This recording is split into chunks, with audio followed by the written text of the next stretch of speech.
Hi everybody, this is Christine Bertram. I'm coming to you live from the hive, flying in from the seat of my pants. I have a flyaway there, wow. And she's like, that's what you do to your kids, right? So here we are, Friday. Another great day ahead of us. Hopefully we have an afternoon of stamping adventures.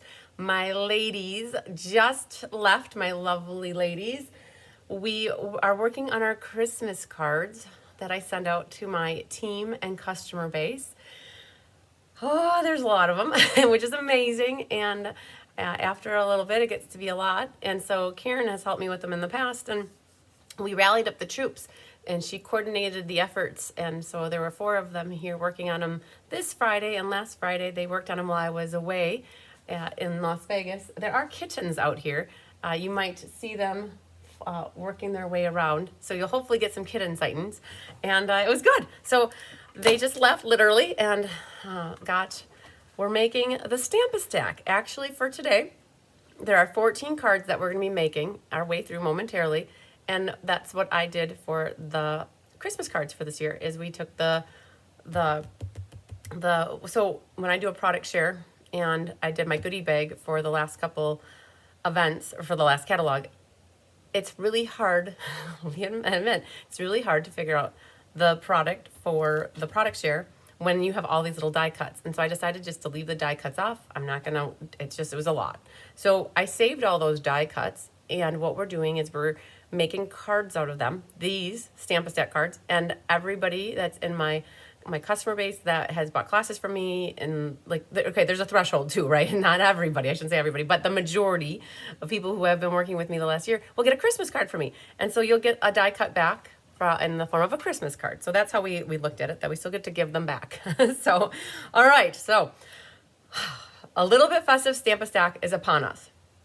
I originally had this slated for last week, and then we pushed it out to this week when things changed with the schedule. So thank you for that flexibility, and also thank you for the flexibility with moving it out to 2 o'clock, because it allowed them to work for 1 more hour before we were going to be live. And they didn't really want to be over on the side chitter-chattering, and they were able to listen to music while they were working too. So that allowed them to get a little extra time to make the cards. So that was wonderful.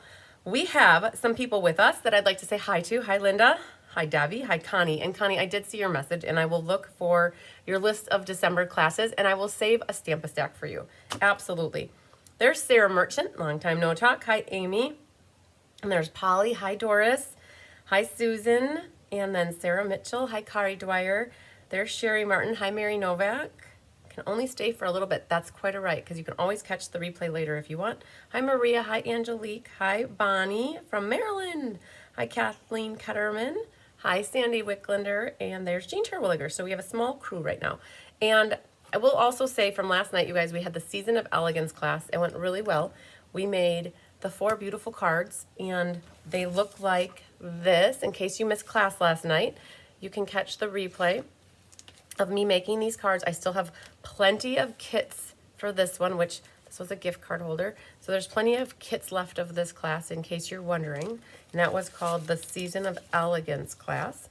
And that's awesome. I have plenty left. What we didn't have a lot left of is Julie's class. And so I had to say no to a lot of people, and I apologize. I hate having to say no. During my live, I thought that she had told me she had 3 of them. So in my head, I thought we had 3. So it would have gone to Sarah, Sandy, and then Doris would have been my 3rd one if in order of emails. And so I feel really bad. I had to tell Doris and about 6 other people that she did not have any left. And you guys, with it being 10 cards, it was way too much to kit for. At this point, there would be a waiting list of 8 to 9, but she is helping back at the school district, and her time is very limited. So, so if you watch the video from last night and you hear that she's got, there's none. I had to tell people no, and that's how that goes. Hi, Brenda Lovelace. The other thing too is I have had to tell people now no that I don't have any of the Reindeer Fun ink paper scissors left. I had Brenda Lovelace got my second last one, and Julie Block got one, and then there was one other person too that got them. So I don't have any left of the Reindeer Fun ink paper scissors. So that's just how it goes. So it's hard to forecast, you guys. I still have Oodles McOodles left of the September one, And I have some left of Iconic, which was October. So I have September and October left.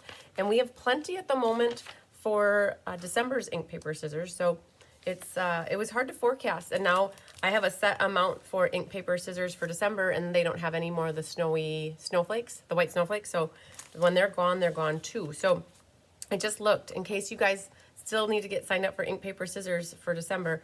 I have at the moment 6 left. So it would be good if you are normally a getter of, that's not probably the right way to say it. If you normally, I was going to say I'm normally a getter of this class.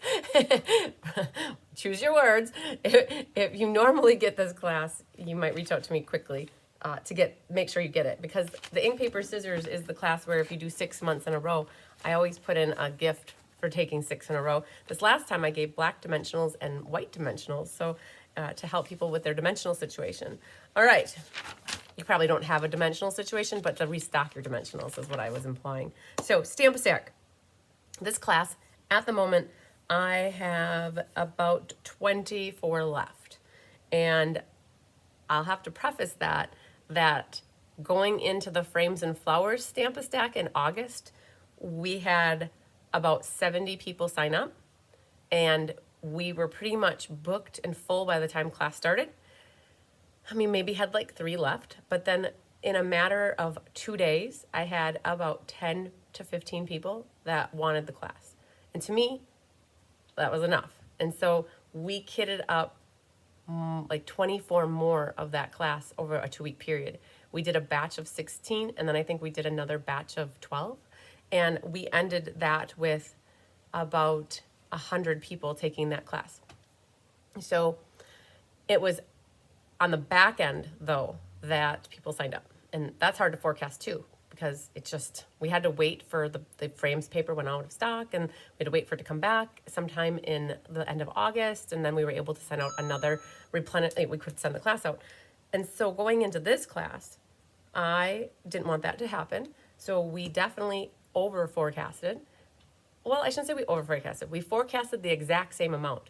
Well, whatever we did for Frames and Flowers, which was about 100, we did 95 plus 7 is like 102. We made 104 of this class, I think is what we did. We made 104 of this class, which is the exact same number as the frames. And so now, I'm going to say, going into this class, you probably are like, well, maybe you were on the fence about it. Hopefully by watching the class, you see how awesome the cards are.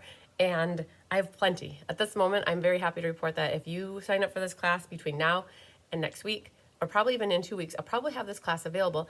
And it's a little bit early yet to get your Christmas cards. Like, you can still work on your Christmas cards. It's still early enough to get them done. But you might decide in a week or two when you're actually watching this video that you want to get this class for me. Just know you can always carry the cards over and use them to start your Christmas cards for next year. And that's good, right? Hi, Mary Lemke. Hi, Sharon Smith. Hi, Andy Acquisto. Please add the Season of Elegance to your pile. Perfect. I can definitely do that. And Connie Moore, I'm writing your name right now so I can say it during roll call. And then Andy Acquisto, I'll add you really quick. So, and you have a pile started. So yes, you're right. I will add this to your pile. And when you and Kathy want to make a trip up here, just let me know. Do you guys hear that? Did you hear that? That's Bigger Tigger. What's up, buddy? What's up, buddy? Could you hear him? That's his voice. He was singing to us, I think. He's in a playful mood when he's like that.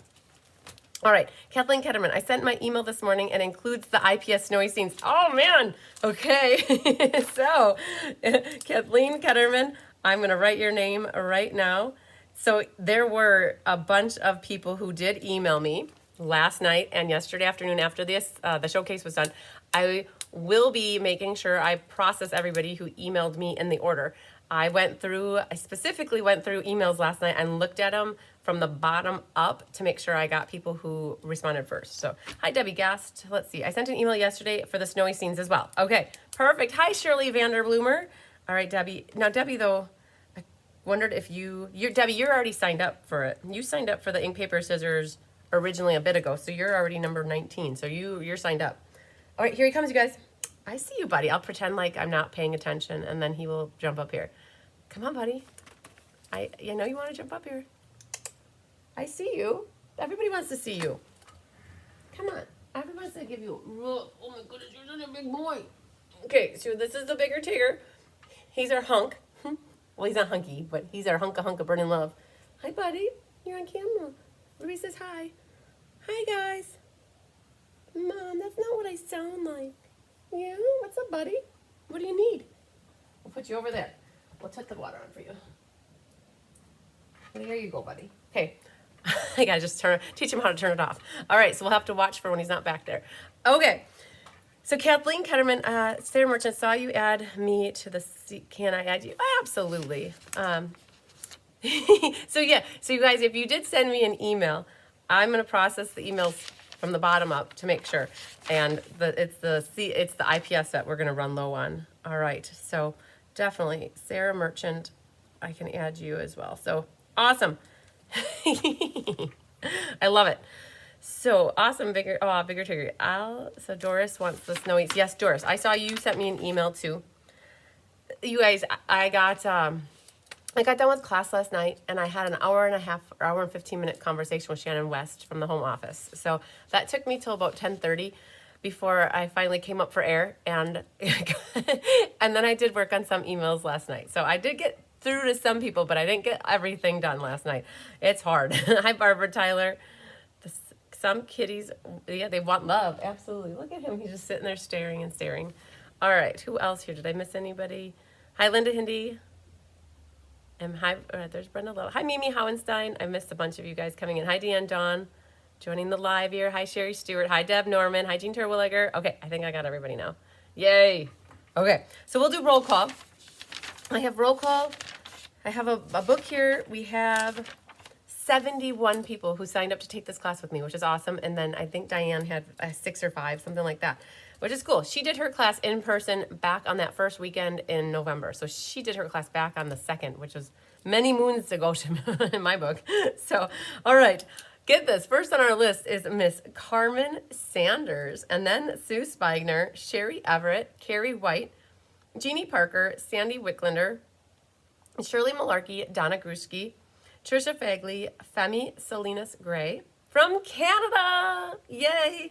So I love it. Femi has her card kits shipped to her sister, and then they rendezvous, and then she gets kits from me, and they go all the way to Canada. I love it.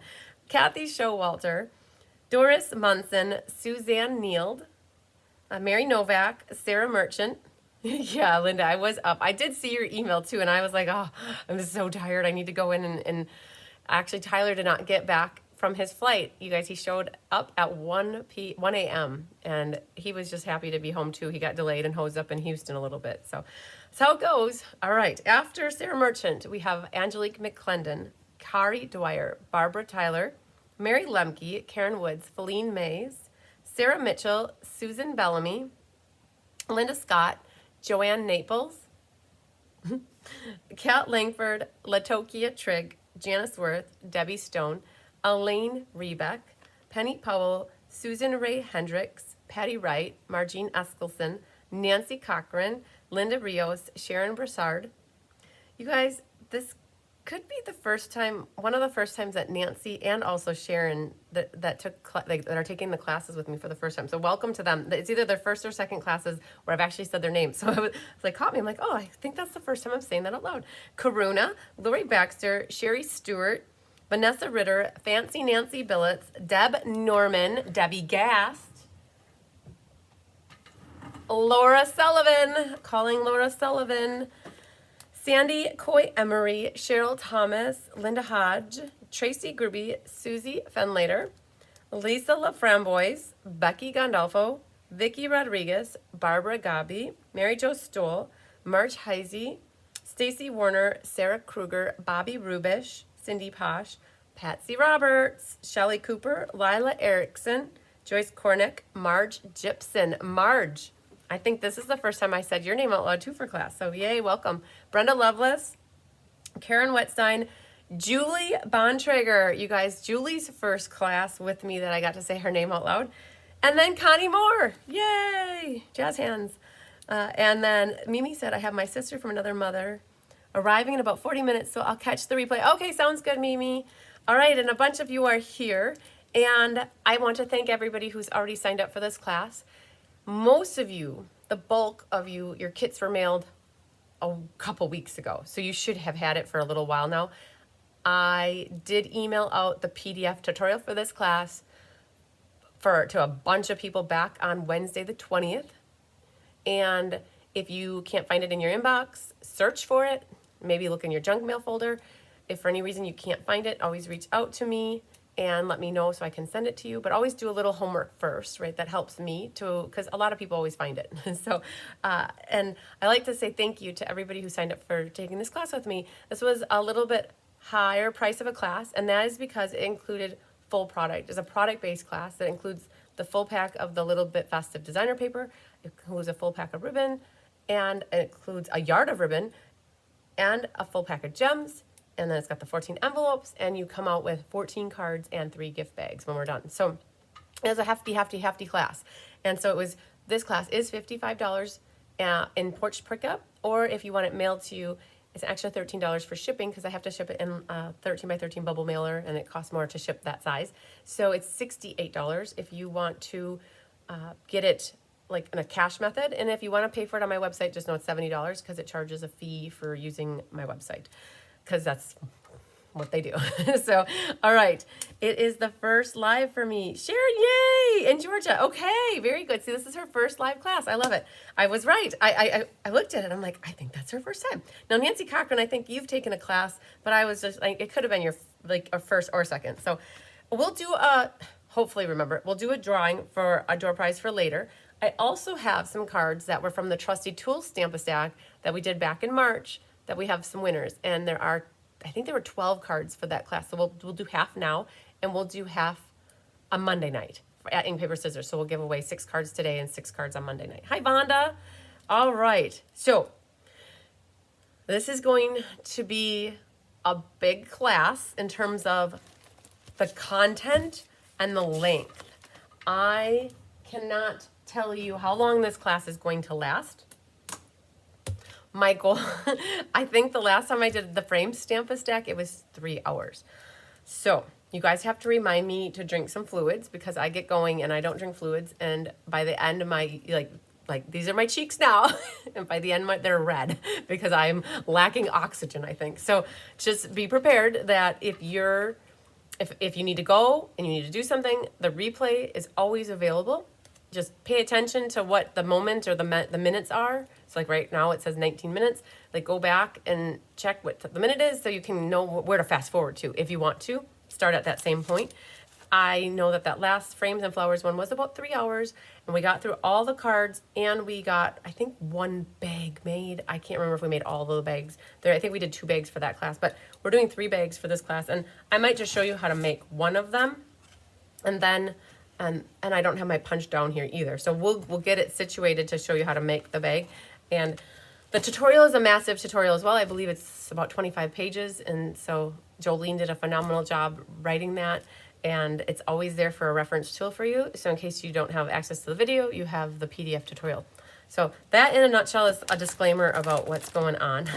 So I will drop the camera down and show you what you're getting. Now, I do remember this too. For the Frames and Flowers class, there were about 5 of you who received the DSP and it was missing a sheet or 2. And that was from Stampin' Up's inventory. Something happened to their inventory where sheets were missed. And I just need to preface that if you're missing anything from the Designer Series paper, you can either call Stampin' Up directly or you can call me and I can help you.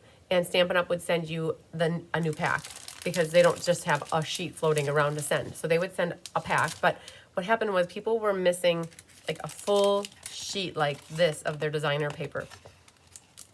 And that's not good. We need all of this for this class. So in this A Little Bit Festive Designer Series paper pack, there will be 3 full sheets of designer paper that look like this, right? So 3 full 12 by 12s. And then there are a whole bunch of die cuts and This one's the easy one. So these pop out really nice. They have a good perforation so that you should be able to pull them and they shouldn't rip. Now, I will admit we did not use this one. We didn't use this one. I don't know. I couldn't do it. I didn't know. We were done. By the time we had 14 cards done and this was left, we're like, well, we'll let it be. You guys can maybe make something pretty with it later in life. So hi, Mary Schreiber. So, and this too, you could save this if you feel like you want to stamp on that. But we did use the rest of this stuff. So as long as I have this in front of me, I'm just gonna pop these things out and then move on to the next die cut piece. But we used all of these pieces, all right? And you might have this done already. If you were on your A game and you were looking for extra credit for school today for class, you might have popped these all out already. So this is garbage, so you can throw that away. Now, the sheet underneath, these are a whole bunch of die cuts on both of these sheets. And we use a lot of these. There's not gonna be a lot left, but we'll go through that momentarily. But I wanted to get that thing. I felt eager to do that. So that's the designer paper. You've got a yard of the cherry cobbler ribbon. It was really hard to design these cards with just the gold thread. So this gold thread is one of the new online exclusive ribbons, and you're gonna need that for these cards. You're gonna use, when Diane and I were designing these, we used one roll for 2 of the class. So she designed her, we designed our cards together, but she made her set and I made my set, and we used a roll entirely plus some. So you're gonna need the bulk of that. If you don't have this ribbon, use a different gold ribbon. And then for this cherry cobbler and gold ribbon, it's just accents on some of the cards. And there's a yard here, you guys. My mom cut all this, and didn't Jill Butzine do a great job? She rolled all of them and she put the little staple on here to keep it together. So you got a little bit of that ribbon. And then in your kit will also be a package, a full package. Mine are started, so I didn't want to open up a new package, but you'll have a full package of the gold gems, which I'm learning that these are one of my new favorite gems. They match a lot. They go with everything. So I'm gonna set those there. And then your packet looks like this for me. So if you, oh, Angelique just finished prepping hers. Good job. Good job. If you have this at home, like not my kit, like let's say you didn't sign up for class and you wanna do this class, you can go buy all the products, right? Definitely doable. You could go do it on your own. And you could always get the tutorial, which a lot of people get the tutorial, but this is primarily what you need extra. And all of this, if you get the class from me, you would get this extra pack where your bases are cut, your mats are cut, there's labels, there's bits and parts in here that will help you complete all 14 of these cards.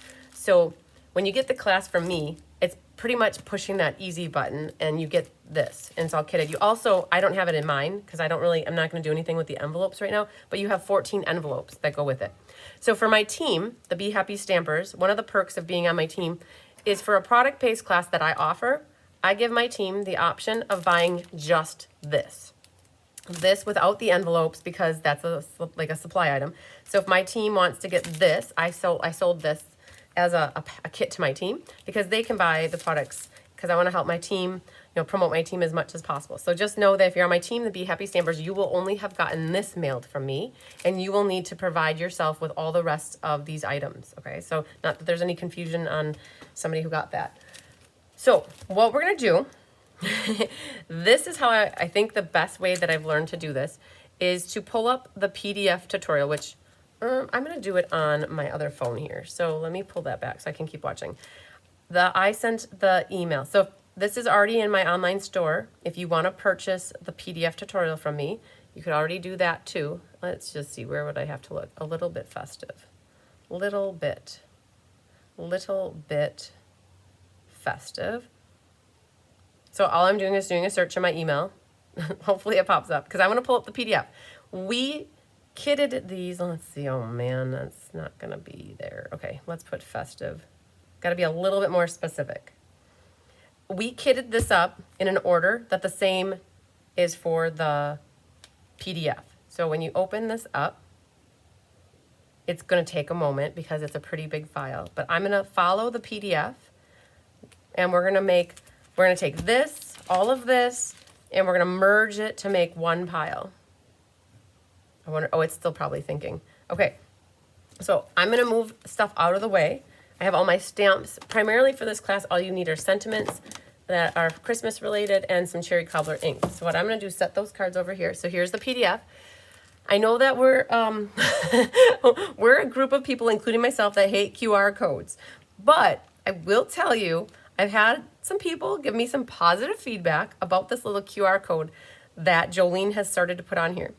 When you print this PDF and you put it with your class and you want to make it at a later day and time, if you scan your phone like to take a picture of this QR code, it will take you right to the YouTube video. So you don't have to hunt and search on YouTube for it. So that's what the QR code is there for. We also did put a link here. So if you click this, it takes you right to it as well. But we're gonna start here on this card. That's our first card. And I might have to remember if we're starting backwards or forwards. So hang on. This is your golden ticket. This also has the name of the class on here. It has the date, so that if you are going through your email, you can look for a little bit festive, or if you're looking on YouTube or my events calendar, you have the day of this class. So that ticket is really good for you to help you with that. So the first one that we're going to work on is this top. I'm guessing is this top one. And I don't think the last card is that. Just before I start, I want to make sure I start you guys in the right line of, yep, perfect. Okay, so this first one right here is, I'll set my phone here. So the first one, so these are all of your cards are in order here. So our goal, hi Janice Ormiston, hi Mr. Santiago. You got the happy mail, yay, I'm so happy. I hope you love using the caddy. So Mr. Santiago just got one of these caddies from me.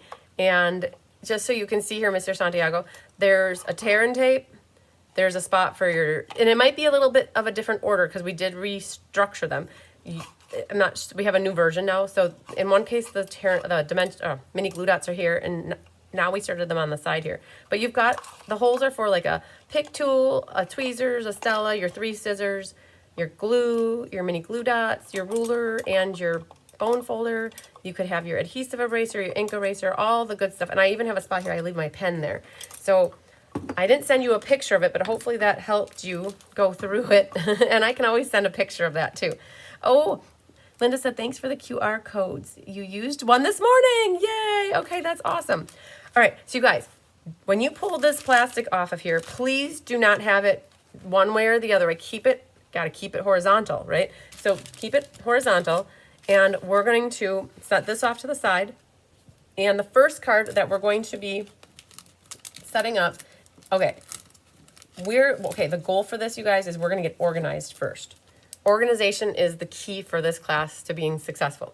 We're going to go through and get all of the, and yes, you could do them one by one, whatever you want. You can do the cards however you want. But for class, I found it's really easy to go get coordinated. We get all of our piles put together, and then we kind of cruise through making the cards very efficiently.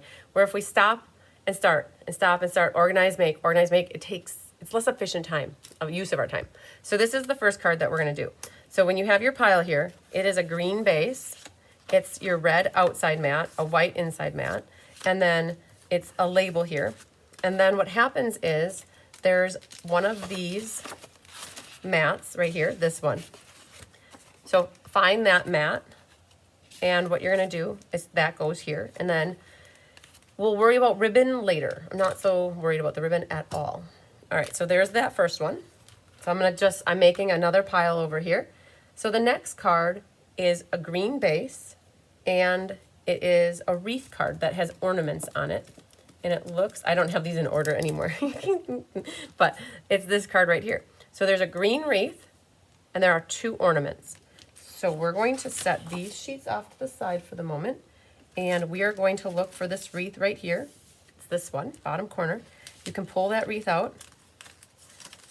And so here's my pile on my left, and we have a white inside, a cherry cobbler with a wreath, and then here's my label. But we have to find these 2 ornaments. Well, there's 2. It's not these 2, but this is one of them. So grab that. And then the other ornament is this greeny one here. So 2 ornaments, 2 scoops. So there's that card. So this is something where you potentially could have done this ahead of time, but maybe if you didn't, just follow along with me. And I'm gonna go like that. So the next card is a red base with the peacock. And then there's a wreath on it. So there's a red base, this guy right here. This is what the card looks like. So you have to get this light bulb wreath, and then there's a bow. So underneath, so some of these things are gonna start to fall out, and it's gonna be a big hairy mess by the time we're done. But here's the wreath guy. Just gonna try to go like this. There's a wreath. And at the moment, we don't need the thing on the inside. Okay, yes, definitely. I can send you a picture. Ultimately, the same stuff is going in. We just organized it differently. So in here, you'll have your white inside, your mat, a white circle, and then there's a bow, though. So we got to get the bow out of here. We're going to set you there. Here's the bow. So just be careful not to rip them. All right, so here's your bow. So that's that card. All right, the next card is the poinsettia card. So here's the poinsettia, and it is a green base with a white inside. Now, you're gonna see that we were very strategic with our die cutting. Wherever we could die cut out of a mat, we certainly did. And this one also utilizes, here, let me get the card really quick. This one utilizes some designer paper. It's this tree pattern. All the sizes for the paper that you have to cut like this are the same. They're 5 by 3 3/4. So you're gonna want to, for this one, grab this. Now we're gonna be thinking ahead. It's nice to pregame, right? So we're pre-gaming right now. I'm looking to see if there's, you have to be very careful with this when you cut your paper, okay? You need to cut it so that these two are cut off the top, which leaves this whole bottom. If you cut your paper this way, or if you cut it, yeah, I guess that would be the only other way. If you cut your paper this way, you will not have enough on the side here to make your bag. See, your bag is like this. What happens is that gets cut off the top, and then this is what you need for your bag. So this is very important that when you cut this, you cut it the right direction and orientation. So put your trees, so I'm grabbing my cutter out, and I wanna cut off 3 3/4 off of the top or the bottom. That doesn't matter which end it is, but the number is 3 3/4. So cut it, and that leaves you 8 1/4, which is exactly what you need for your bag. So we're gonna set this off to the side, and we'll come back to the bags later in life. So we had 3 3/4, and now we need it by 5. So we'll cut one at 5, and then we'll cut another one at 5. And what does that leave us? Something for you to make pretty with later in life. So we'll set that. Hi, baby. Ooh. It's Hunky, in case you guys want to see this kitten. So it's funny because people tell me that in the videos they can't really tell the one cat from the other cat. And so just so you know, that's Hunky Doodle. So he came into the water reserve. So he needed he was thirsty. He needed to come get a drink of water. Can you show us the new version of the caddy? Yes, I can. So here's this one and this one. So I'm gonna set this off to the side. And now for our poinsettia, this goes here. It covers up that inside, and we can move this over to here. So give me a moment, you guys. I'll go grab the caddy. Otherwise, I might forget later. Hi, buddy. You want more water? I know. There you go.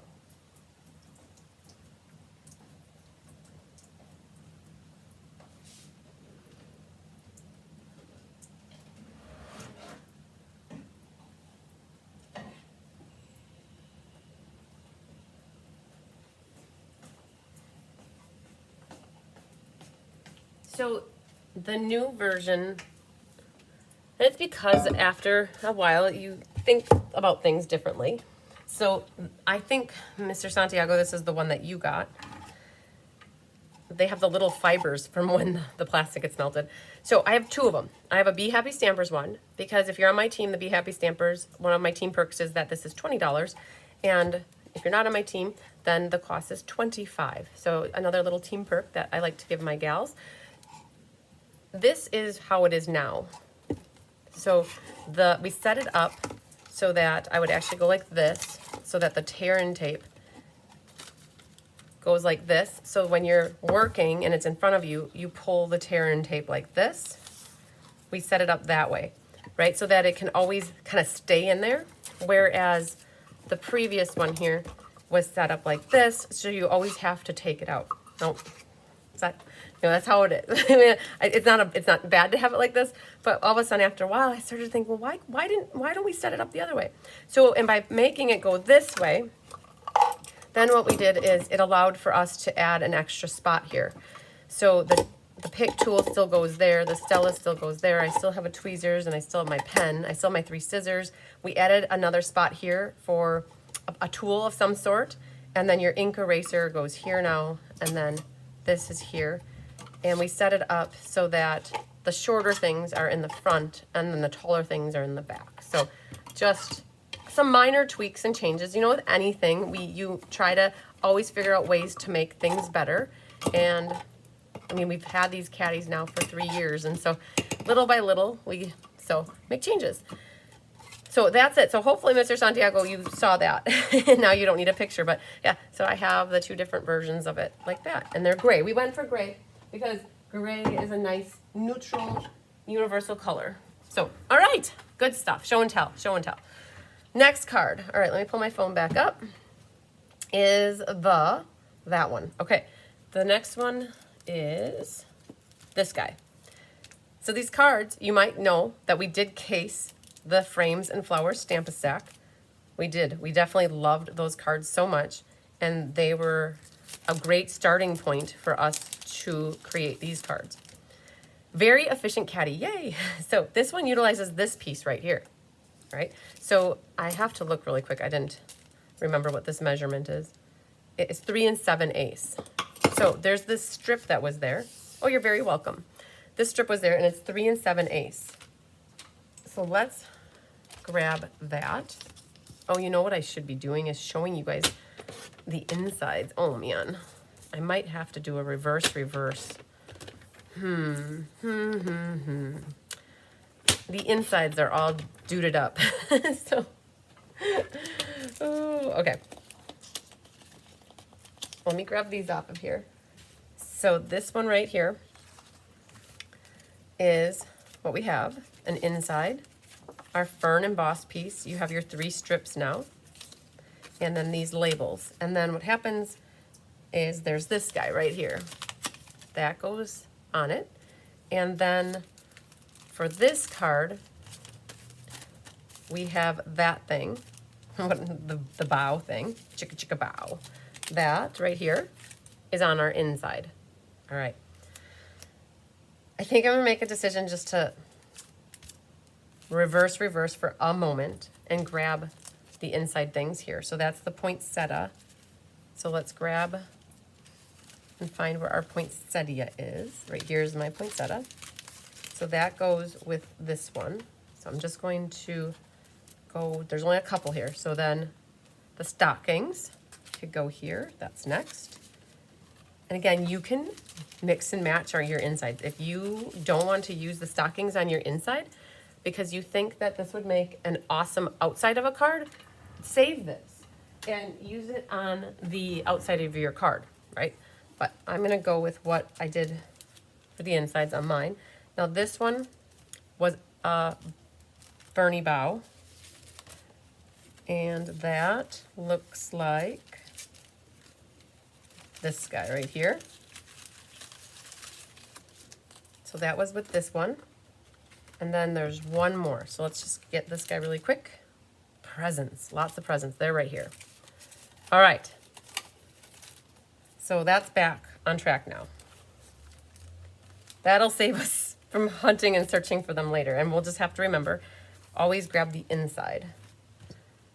All right, so we were up to this one. So let's put this back here now. And the next card is the truck card. Oh my gosh, if you guys like the truck card, like that truck stamp set, this is perfect. All right. Oh, love the new design. I will be getting a new one in January. Perfect. I thought purple was the universal color. Ha ha ha. Sarah Mitchell, like in my mind and your mind, yes. Definitely purple is a universal color. And it matches everything perfectly, right? All right, so this is this guy. And we've already cut this. And now you got to get your truck here. And then you've got this tree, and then there's another tree, and it is, okay, well, let's get you out of here. Oh, there it is. There's my tree. So stuff is starting to fall apart now, right? So we gotta be careful. And then on our inside, oh, we have the Mac Daddy tree. Okay, so here's the story with this card. We're like, la, la, la, la, la, I'm going to pick up my tree and I'm driving it home. And then you flip it over and you're like, I got home and I decorated my tree. That was my rationale. I'm like, that's what I came up with that. Like how this big tree got put on the inside. All right, so we got that.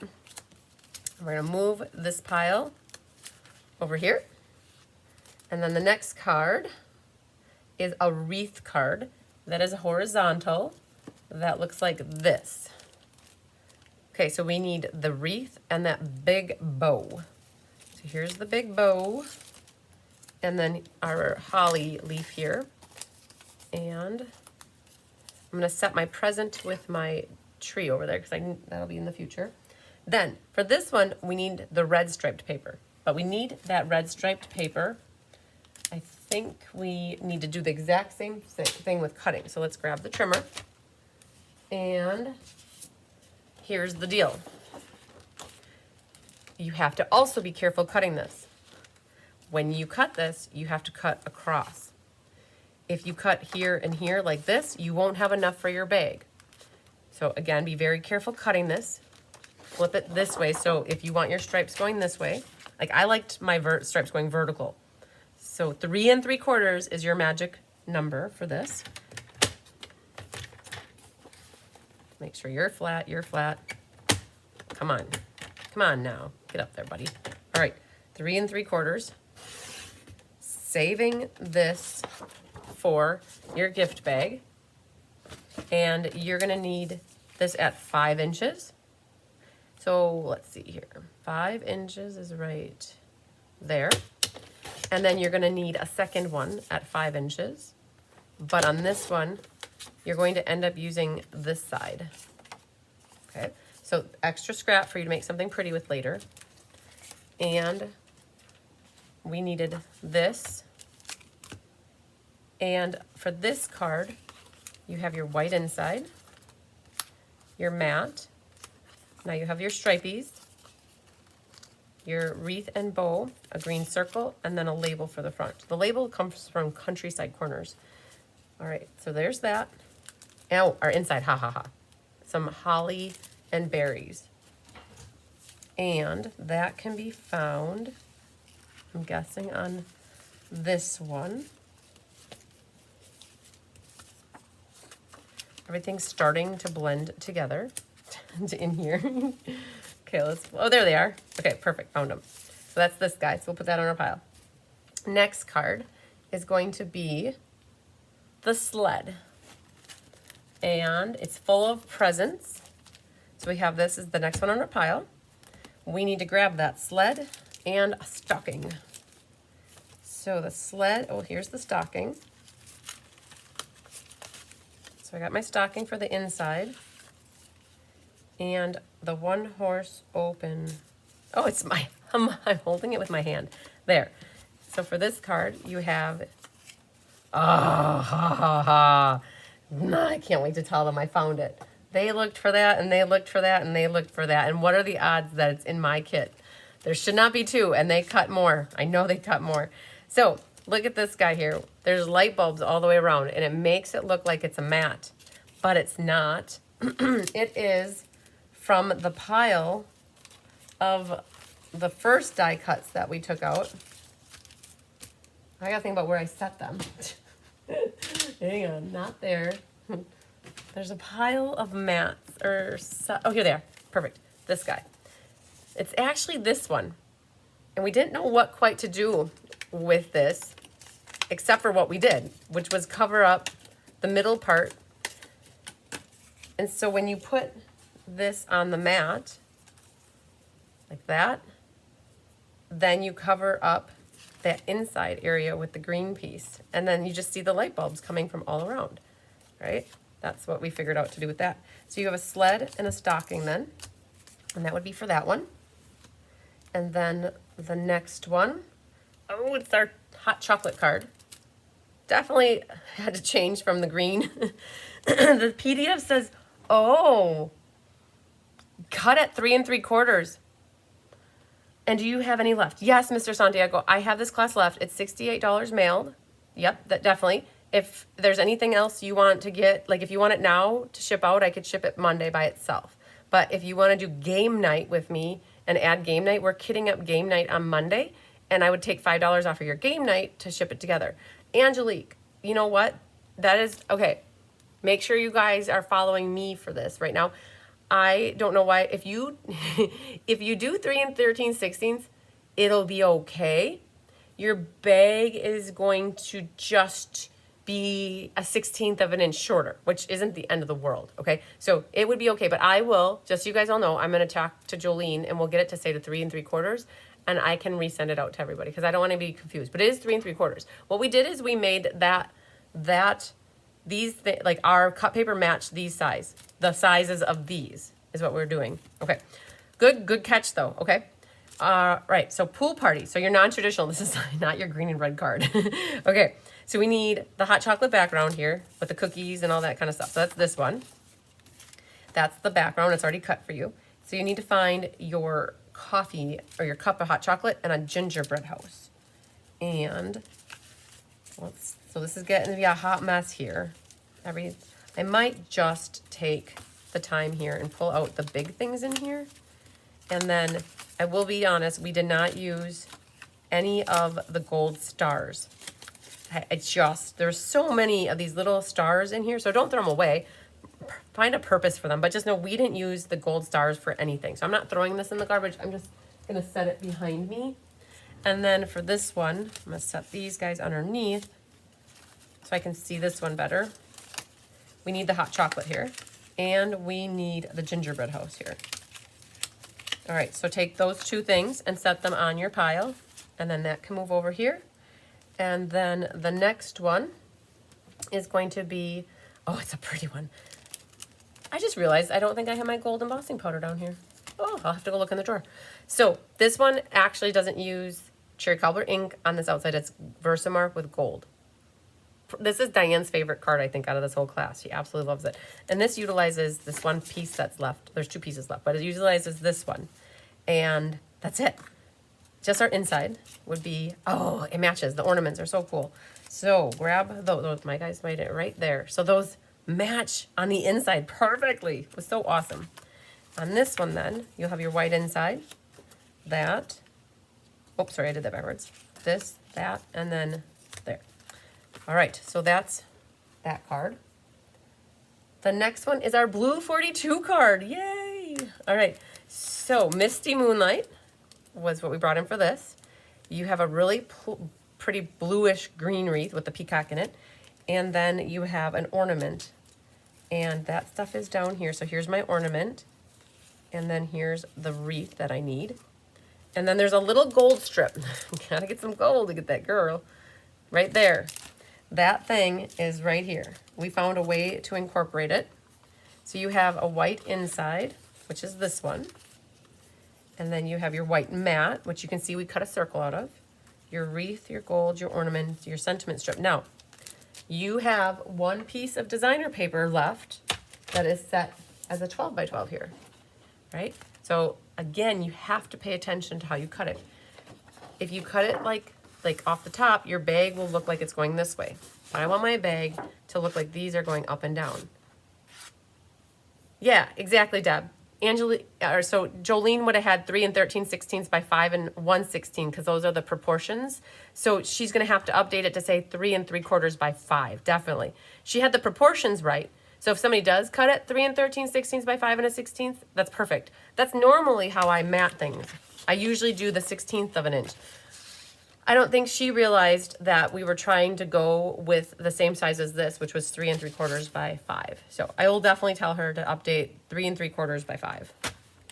But if you do cut it, it's not going to make a difference. The main thing is you want to make sure you keep your orientation right and you cut like this and don't cut like this. If you cut like this, you are going to not be able to make a bag with your leftover piece, right? You need your leftover piece to look like this. That is what's most important. The 1/16 of an inch is not going to make or break the card or the bag. So there's our 5 inches. So we need that for this guy, right? That's that one. We'll move this out of here, back to this, so that blue will cover up the white piece. All right, so very good. And then then we're getting to the end of our pile here. The next card is our candy cane card, which looks like this. And so that's this piece of designer paper that we cut. So that was this one down here. And we need to add, oops, on the floor, man down. We need to add candy cane bits and parts. So these are, oh, right here in the middle. Right here in the middle. Candy canes. And then, oh, we got 2 in here. There is a teddy bear. So we put him on the inside and a little circle like this, a little peppermint candy circle. Just so you know, this guy right here, this guy, and this guy. Those are what we used for tags on your bags. All right, so when you look at this, these are what we added to the bag. So I'm gonna just take these 3 and set them over here where my bags are. Then we have this one done. Put this over here, and that guy there, and then there were 2. This one is the big wreath down here. And on this wreath, so it's this card right here, on the wreath, the bow's already attached, but there's, we put little things on the wreath. We put a little gingerbread dude, we put a little present, and we put a gingerbread, they're like little cookies to me. They look like little gingerbread cookies. So that is what went on the wreath. So if we look at this card, you have a white inside, and then, interesting, I think that we might be out of order. So I'm holding the phone here. I have this one, so everybody who's watching, I got to the end here and I'm like, well, that's not gonna work. I looked at ahead, this over here, this last one is actually what I need. This one, so if you're looking at the PDF tutorial, we have the last 2 cards switcherooed. So like hold the phone. This one is what I grabbed, but I really need the next one for what I just did. So I'm gonna hopefully not confuse you by grabbing this one. And this one has your white inside, an embossed piece, has a wreath, your stuff on your wreath, a white circle. Okay, so that was technically the last one in my pile, just a reminder. They just got flip-flopped, I guess. And then we have that on the inside, which is right here. So put that on your pile, and then that one was good. And the last one in the tutorial would use this then, which is this card is so pretty, I love it. It uses this last piece where you have to cut this, pop this out of the middle. And now that will cover up our die cutting right there. And then this covers that up. And then you have enough here. And then that features the tree. Oh man, what happened here? Oh man, I don't have anything on there. Hang on. I bet that these trees right here are supposed to go on the inside. Okay, here's my tree. And these trees, I don't know what happened, but these trees used to be on a white piece, I think, and these were on the bottom. So you're gonna grab, I think so, because, oh no, actually, if you look at the PDF tutorial, we've got presents down there. So let's grab the presents are right here. And the tree. So I had the original, so somebody must have saw it when Diane had in-person class. Somebody must have grabbed my inside. And so that's what's going on. And this goes on this card kit. And that can go. Now, what we've done officially is merged everything together. So we have one massively big pile again. And what's left here? I feel like that got put somewhere and I don't know where. So I'm just gonna set this. I feel like this did get utilized somewhere, and I have to think about it. This did not get used, and this did not get used. We didn't put that in a card. The drums did not make the cut either. I had a live when I was like, do we make another card or not? And I'm like, oh man, there's 14's enough. So we have this piece. There's a red banner, you guys don't ask me. I don't know why this is here. If you know what this is for, like intended to be used for, I'd love to hear it. And then there's this one too. I'm like, okay. So we've got some shapes here. And then what's left are stars. More gold stars. Again, make something pretty with them later. And you could glue them on the inside of your cards. So then it goes on the blue cards. Oh, good call. Here you go. Look, there it is. Thank you. Thank you, thank you. So this, I knew it went somewhere. So this guy, you guys, I forgot. Again, everything in the inside's hard for me to remember. That needs to get to your blue one. I'm just going to set it right with my blue one. Perfect. Thank you for that assist, Angelique. The trees go on the blue check card. Perfect. Got it. I understood that. I totally got what you were getting there. Hi, Karen Green. Okay, so what's left? This, I know we had left. We had this left. So we were trying to design a card, and you guys also would have had this left, right? And you could use this as an outside mat. I don't know. It just didn't flow. We just were like, yep, good. So this is what you technically would have left besides this piece and this piece out of all of that, okay? Because when the 3 bags are done, that uses up the big part. So can you imagine you have a whole pack of designer paper and you almost used up the whole thing? What a good feeling that is.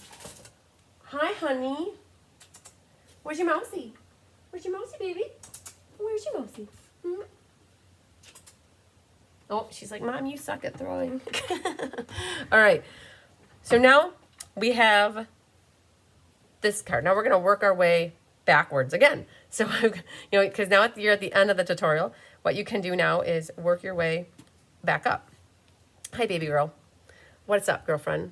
You're not usually the one that's on the camera. It used to always be Bigger Tigger that would come out here. But, yep, what do you want? You're pacing, little lady. Yep, you're pacing. Why are you pacing? All right, so now we can rock and roll. Where can I find the cutouts of the candy canes, the wreath, etc.? Amelia, are you talking about all of these die cuts? They're the Little Bit Festive Designer Series paper. And if you go to the online store, log into your demonstrator account and go to the online store, and the item number is 164107, right? And it's called A Little Bit Festive, and it's designer series paper. That's where all these die cuts came from. Be careful, honey. Okay? All right, so now we're gonna cruise, you guys. We did the hard part. To me, organization is key to being successful, and we just went through and we did that hard part. So now we can start. And there was the first one. Merry Christmas. And the stamp sets that we're using for this class come from Greetings of the Season, Peaceful Season, I don't know, Reindeer Fun probably got pulled in here. But if you don't like the whole 2 steps, like this is stamping Merry and Christmas, you could do Happy Holidays too, but it's 2 stamps and they look like this. So I'm gonna do Happy Holidays. They're all down over here. And what happens is you need to have a block. Now you could line these up on your block together. So that would require me to have a little bit longer of a block though. So you could put holidays here.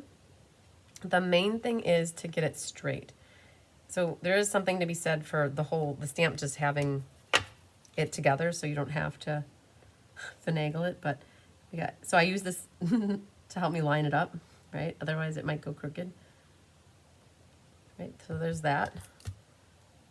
And what I would definitely do before you actually stamp it onto your white strip is practice, because practice makes perfect. So Cherry Cobbler is the ink of the hour. We just sang Happy Holidays together. Happy Holidays. All right. So it actually doesn't look straight to me. The holidays is up higher than the happy. So the holidays is up higher. So let's do the opposite. Let's try to go from the top and see if, let's go that way. See if that makes a difference. So be careful before you actually, now you might not even be using this stamp set, but if you do, the holidays is up higher. So let's just not even use that. Let's just eyeball it and see if that helps versus trying to use paper. I think I can live with that. Okay, so I just was going up in the air, and I'm going to go right through the middle here. Okay, very good. So there's our happy holidays. And then on the inside, it says a season of wonder and happiness. And that is from the peaceful season that we used last night for class. And that, so you have your presents in the corner here. And then your season of wonder and happiness right there. Okay, that guy's stamped. That's it for stamping on that one. And now we can get a little bit glue happy. So I want this present to go in the bottom corner, but I know part of it hangs over. So I'm going to put a little glue on the left-hand side and the right side. And we'll set this in here. There's this white border all the way around it. That really is not that exciting for me. So I think I'm going to cut some of that off so it's tucked on the card a little bit better. And I'm okay that some of that bottom comes off. Right? If you don't like that, then don't do it, right? It's always what you guys like for your cards. So we can get a little bit glue happy. So this can get glued, and these two things can get glued. So we'll flip both of them over and go like this, like that. There's no ribbon behind, so that really makes a difference that you can get that glued right away. So this will go, make sure you open it the right way. And I noticed on my card here that I had a little bit of a bent corner. So I'm going to put that so it's not on the front of the card. I'm going to put it so it's on the inside, that it's less noticeable from the top of the card. And then the red would go first here. And the designer paper frame could go next. Now, you can see that it's a little skinnier on one side here, and this looks pretty nice. I want that to be on the bottom. And I didn't dry fit it, but I should have. But it seems to fit here really nicely. And then you have this. So that, it does have a white line there, but I think that when you put this down here and you have it, you don't notice that that white line is there. You don't know, you can't put it together that that's what that's all about. So we can pop this up with dimensionals. And then that goes right into the center of the card. You would never know that that stuff was missing from the inside. Like that. And then I did pop the tree up as well. And this would be a good use for a little guy right at the top here. And then one more there. Hi, Willie. You're on a streak. You found me again. Yay! I'm glad that I can help inspire you and give you loads of ideas. The little tree goes right here, like that. And now our Merry Christmas. You guys are going to be going through the tear and tape. Oh, Karen Green's in Australia. I love it. All right, so you're going to need, okay, we made your strips longer. So what happens when we cut a lot of white mats is we end up with these 1/2-inch strips that are 4 inches. So we just cut them. Like, we don't cut them, really. We use 1/2-inch strips. So if we left it long in case your sentiment's longer, but I'm going to trim off a little bit of this so that you can see how long it is. That's good, very good. And then you put your tear and tape across the back here. And I have it set up that the ribbon's kind of poking off to here to the left side of the tree. And that's where this ribbon comes in. You guys are gonna have to be extremely frugal with your ribbon, right? You have 1 yard. That's what this is, 1 yard. That's just enough. So when you do this, you don't want to have lots hanging. You gotta be very frugal. So only give yourself enough that you're gonna be able to cut off at the angle that you want. And the loop on the bottom here is not a big loop like that. It's actually a dainty little loop down here, okay? Just warning you, because if you make it really, really big, you're gonna get to your last card and you may not have enough ribbon. So we now can cut this exactly where we need it. And we used basically the exact amount. Now this little guy gets trimmed at the corner here. And you have just enough. And you can test it on here to see if it's in a spot where you like it. I would cover it up with the tear and tape. And then I'm going to pop. So this is going to ride over the top of the tree. And I'm going to put a dimensional on each side like that. And then I'm going to peel off this tear and tape because I do want it to be flat. So let's go from this side. There it is. And then I'm going to add a little bit of liquid glue to this middle area. And then it'll catch the dimensionals. I gotta pick them off. It'll catch the dimensionals on the side there. So like so. Oh, I just realized you can't even see it. You don't even know. I can make your hands clap. I've got gold around here, around the tree.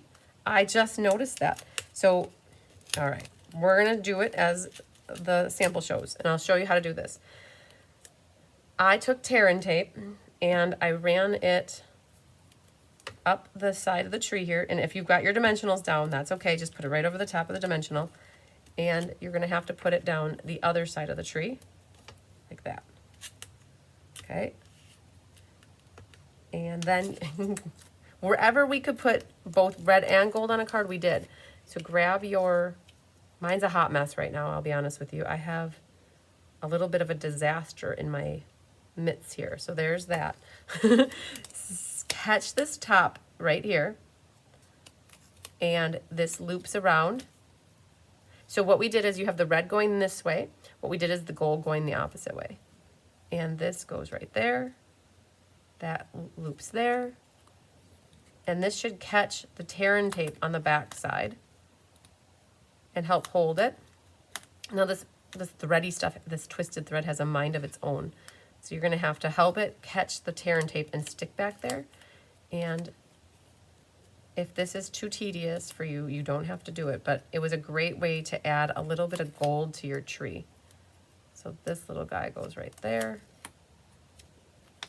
All right, back to this one, coming around this way and then coming around that way. All right, and if you want to add more or less, but it catches that tear and tape. And oh man, that's not pretty there, that ribbon. Like it's a squirrely mess.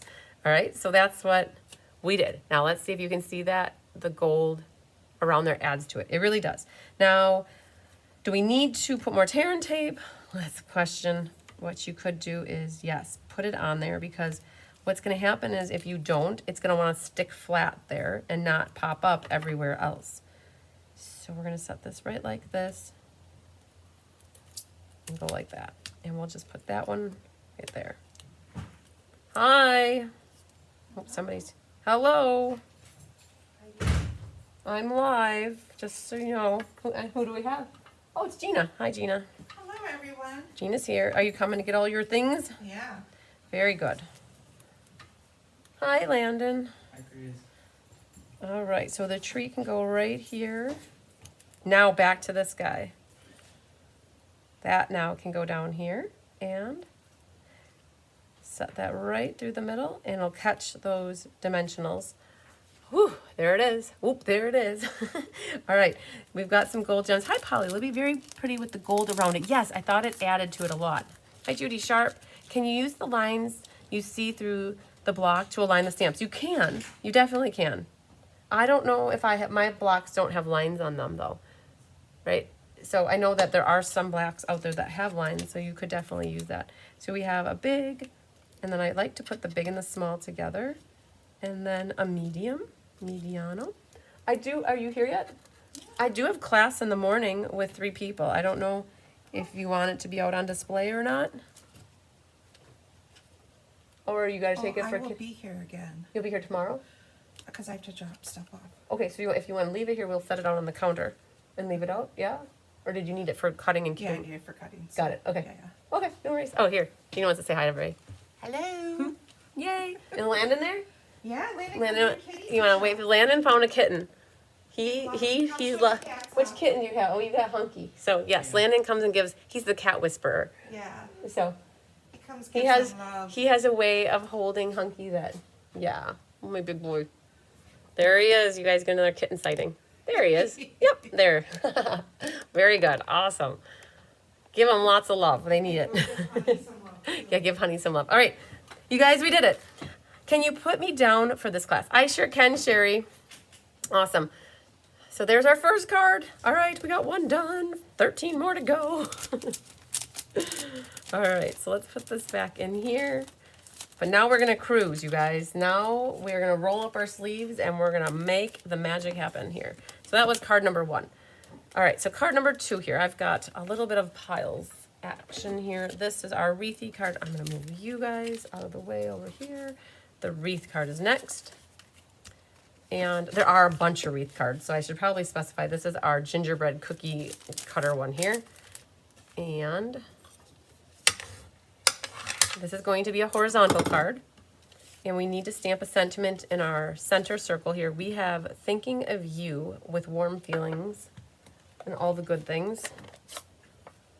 So that goes, let's stamp it just, you could practice by putting this in here and seeing where it needs to go and hope that you don't get ink on your wreath. That could work. So we got that stamped, and then our inside says Merry Christmas.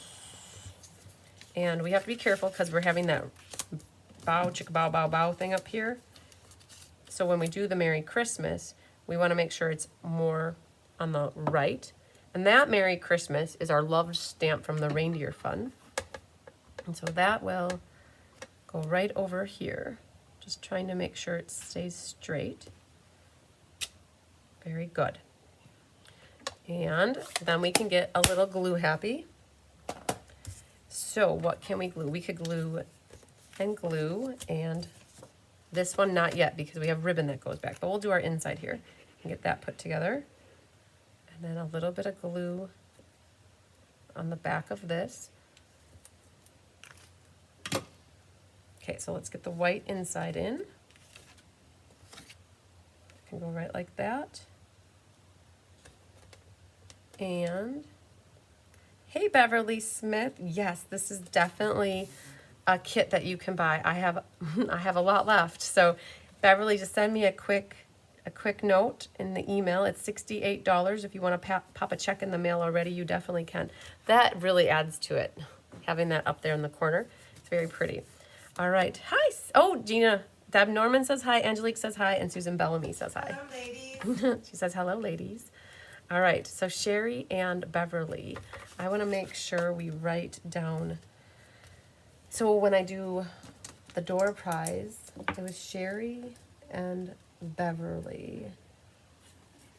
Okay, perfect. Now, Sherry Martin, you are getting a couple classes, so we have to just figure out if you have other classes you want to wait and have this mail with, or if you want it just to ship out by itself. And Beverly, if you want this class by itself, just pop a check in the mail for $68. This is not good. This little guy here went here. That's the end I'm looking for. Okay. All right. So now for this one, flip that back over, and we're going to take this cording or thread, or whatever you want to call it, and you're going to catch the tear and tape there. You want to make sure you have a couple here waiting in the wings. Bye, guys.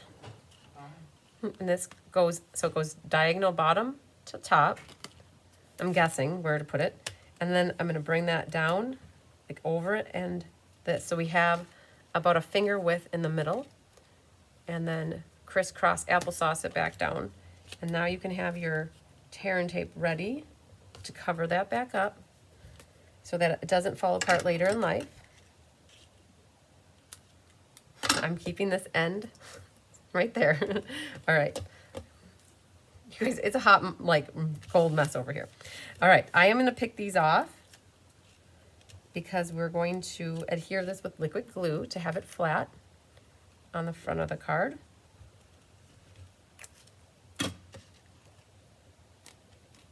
Now, Painted Textures really doesn't have a top or a bottom to it, so you can definitely whichever side you like better. All right, so that's good. Then the wreath is popped up with dimensionals. So grab a bunch of them and go around the horn here. And our little bits here, our cookies, our cocoa cookies, are popped up. So I'm just gonna put a couple of these. Oh, and then it gave me two. And then this is a great use of the little guys. I'll put one around the back of his head and then one at the top of the tree. We can pick those off, and including the dimensional, I guess. Put that right back on. You meant the lines on your desk protector. Yeah, you could. Yeah, definitely. You could definitely do that. I just used my eyes instead, but I know not everybody has the best eyes for lining things up. So that's why, regardless of what you use to try to line things up, stamping it first. Stamping it and practicing before you actually go onto your cardstock is the most important. I see a kitten, he's coming in. So I've got that prepped. I'm putting a little glue. Hi, baby. You're not stealing any of my cookies here. What's up, handsome? What you looking for? Love? Yeah? Step on all my things? Mom. You guys want to see what they did to Bigger Tigger? He was helping them work on Christmas cards. And Judy Immel did this. They put this on Bigger Tigger today. And they said, Bigger Tigger, happy holidays. He's like, I'm just here helping and I'll keep track of it. All right.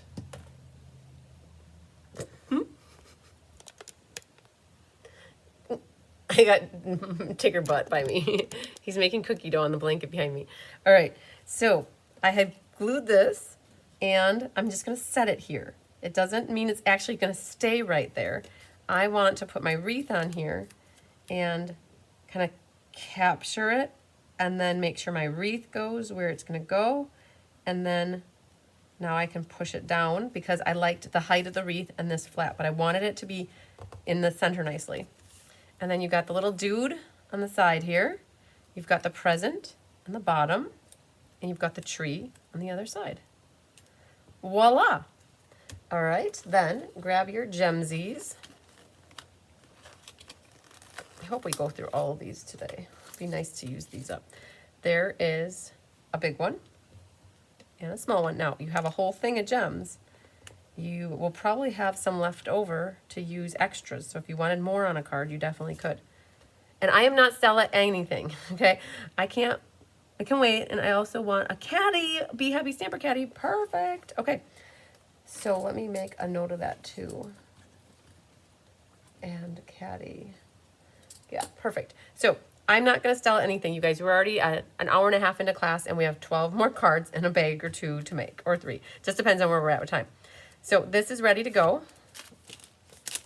And I'm going to stick this back in here.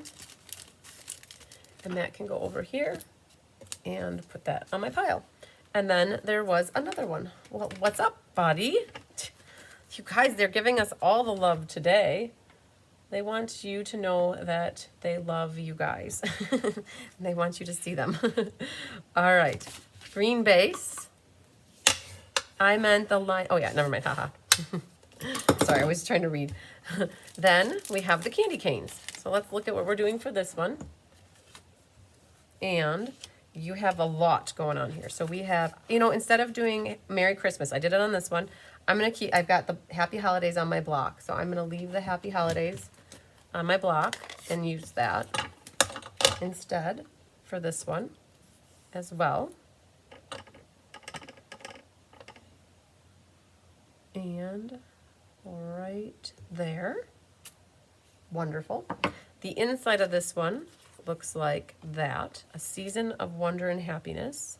So we'll grab this back. I centered that near the top. Put that right there. It's a little crooked. Let's do that again. Right there, looks nice now. Okay, good, I can live with that. Put you back there. That's it for stamping. And what we can do now is grab these two things, and we can do that one. And we'll get those ready to put on the inside.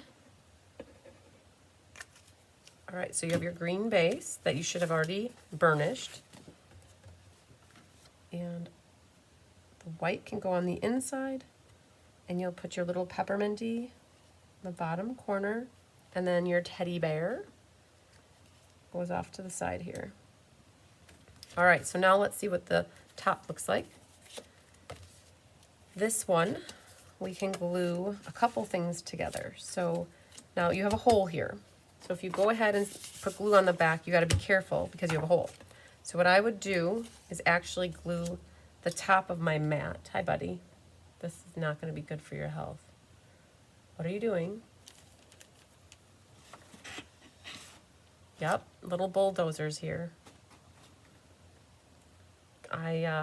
You can move it or leave it. Move it or move it or lose it. Nothing to see here, officer. Okay, really? You're funny. Okay, there, we're gonna glue the top of this. And then we're going to glue this as well. And this can go right here like that. That should fit. So this was a stylish shape. So we had that die cut for you out of the middle. And then we're putting this designer paper right over the top of the red mat. Like that. All right, so figure out which way you want your foliage to go. And we're going to make sure that we get that on the card correctly. So this needs to go next though, right through the middle. Like that. And pick that up and just try to get that centered. Now, if there's any bit that's hanging over on one side, just take your scissors and trim it off. That'll go like that. And now we need to grab our tear and tape and have two waiting in the wings. And you can have two down. So down, down, downtown Charlie Brown. Like that. And now your gold again. Here's my end.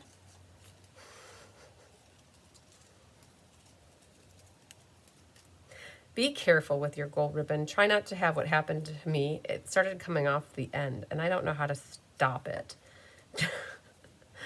And eventually I'll get to that part, and it'll be less of a hairy rat's nest. But we're going to grab the end and capture it on the one side. Come across, and now this time I kept it straight though. I did not do a crisscross applesauce. So do this, and then bring it back, y'all, like that. And you can make as much or as little space as you want in the middle. Take your scissors and then trim it. Let's keep our end here.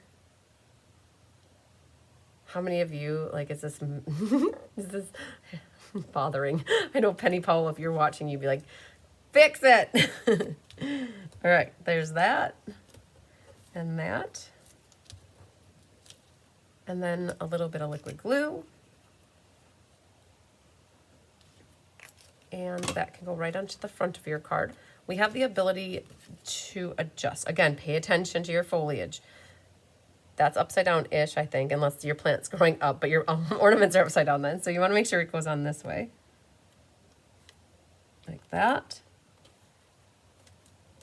And then you have the ability now to adjust these as you want them to be seen, as seen on TV.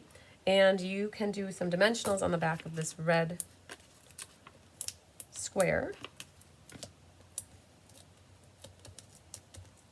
And now it becomes a diamond. Diamonds are forever. I want the peak in the middle there, and the peak in the middle over there, and I kind of trying to center it as best I can. And if you don't press down hard right away, you can always pick it up and move it. I pick things up, I put things down. Good deal. Now our candy canes. You're gonna want little dimensionals for these guys. So at the bottoms of both of them, put dimensionals. And then you're gonna want them at the tippy top, but not exactly, because it kind of overlaps. So don't put them too close. Just right about there. and then a second one, and then about there, and a second one right there. You could potentially have another one right there, maybe like that, and like that. Okay, so we're dimensionalizing the tippy tops of them, and then put a little bit of liquid glue through the middle.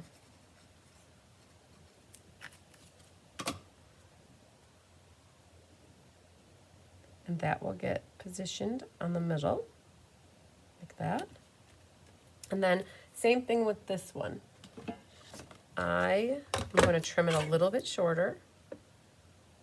I'm going to start with that and see what it looks like. And if you want or are able to cut off more, you can. I'm going to do it just even a little more. So it just depends what you did for your sentiment. You might have a longer sentiment and you want to keep it that way. Like, that's why you have extra white paper. All right. So then this goes through the middle here. And another good use of the small dimensionals, one each right on the edges. And then run the liquid glue through the middle. And that covers this up just a little bit, but you still see a lot of it. Like that. Okay. And then gemsies. We've got, I don't want to cover up that ornament, so I'm going to put the big one there, a small one, and then I'm going to grab a medium and put that there. Adorbsies. Yay. Hi, Gwen and Goda. Just got home from Erin, sat down to eat my lunch and saw you're live. Yay. I am live. And so thanks so much also for signing up for that December class. I appreciate it. Okay, so there was that. Now we have 3 done. And on to our blue 42 card. So let's grab it and burnish it. So did you guys ever wonder what happened to Bigger Tigger? Hunky Doodle went away, but if you're wondering what happened to Bigger Tigger, he parked his butt right there, and he's sitting right behind me. So I'm trying not to move too much. All right, so perfect. Here's our blue card. Now, oh man, I'm gonna have to move. Oh man, Tigger's not gonna be excited unless I find a different sentiment. So this sentiment I just realized here is from the Snowy Wonder stamp set. So if I move, Tigger's gonna take my seat. Right now, he's propelled up from me. So we are gonna try wishing you and yours all the best. Maybe we could try that. And let's see what wishing you and yours, if that fits on here. Hi, Yvette. Did you see the message in yesterday's live showcasing all the classes? Did you see my... Yvette, I might not have. If you could follow up with an email, that would be amazing. Sometimes messages come through and they go up like the screen, and I don't always catch them. So Yvette, I would love it if you could send me a follow-up email. And I'll be honest with you, this uses, oh man, you guys, what do I do? Do I skip this card and come back to it and not stay out of order? Or do I go disrupt the kitten and go get my Misty Moonlight ink? I think I'm going to, for the moment, we're going to, we're gonna skip it, and we're gonna pass this one and not disrupt the kitten, because that's what we do, right? Oh man, I don't have the embossing. You guys, I didn't predict that Bigger Tigger would come and like show me how much he misses me by coming and hunkering down by me. And for those of you who have pets, I think you can understand that that's what pets do. So we're going to, here's what we'll do. We'll come back and we'll get it staged and ready to go. Stay and skip. Exactly. Okay. So that's what we're going to do. You guys, we're going to stay and skip. So this one too has embossing powder. So we're going to skip these 2 right here. You guys, just so you know, we're skipping these 2. We'll come back to them. We'll come back to him, because at some point Bigger Tigger is going to be sick of me, and he's going to be like, yeah, Mom, you're moving around too much, and I don't want you by me anymore. Okay, so we'll skip to this one. So I have your Cheer All Year is in this stamp set. That's called Peaceful Season. And that is this one. So we'll grab that out and let's put that on a block here, which I have. Perfect. And then this is a little sentiment strip that we have on our next one. And isn't it crazy how pets rule our roost? They rule our lives. So I'm going to stamp this closer to one side so that all I have to do is test the other side. Yes, if I drink some liquid. Oh, thank you. Thanks, Jean. I appreciate that. It has been out 3 cards. It's time. Thank you. I did need that. Okay, so we need our scissors here, and we're just going to cut this at an angle on that side. All right, so that's staged and ready to go. And on the inside of this one, Vanessa said it too. Hydrate. You guys are good. Oh, it's got Merry Christmas. Now that I have here too, because that is the Reindeer Days stamp. So we'll put that guy on. If I get down to the very last of the cards and Bigger Tigger is still sitting here, what I will end up doing is I'll stand up, he'll get my seat, I'll roll him away, and I will bring a different chair in. So I'm already mentally preparing for that. All right, we have our gingerbread house. So for this one, you have a gingerbread house, which will go in the corner, and then we could glue our inside in. But let's grab our base and burnish that. All right, and this one is going this way. So let's glue these 2 pieces in. It is nice. He is providing a lot of body heat for my back, which feels good. All right. So this is gonna go here. And we've got the little house on the inside, the little peppermint. I put it all the way down to the bottom to make it look like it's grounded. The little peppermint candy is adorable on there. All right, so that's our inside done now. And now the outside. So for this one, we had a little bit of die cutting we added for you. So we have from the Nested Essential dies, and then what we did is we cut another one in crumb cake, and everybody got half. And you are going to want to trim this because we just used our scissors or a cutter, and we just cut it right in the middle, and it could be even diagonal. It's definitely taller than what you want it to be. So I would highly recommend everybody grab their cutters out, and you want to have, I'll measure it here in case you want exact science. It's about 1.25 inches. So put that into your trimmer at 1.25 inches and make sure you're straight. And what we tried to do is make it look like it's a tabletop. All right, and that will actually just get glued right to the bottom here. And there's also a pool party piece that goes right in the middle just to add some color back there. And what we did for this is we started off with a rectangle and we just rounded the corners. So let's flip both those over. And while we're at it, this piece right here, the mat needs to go on the top. So we'll do that, this, and that. And when you put the pool party down, you're going to want to make sure that you look at the top of it. Do not care about the bottom because the bottom is going to get covered up. So we're going to have that set about like that. And I just realized that I might just run a little liquid glue there as well.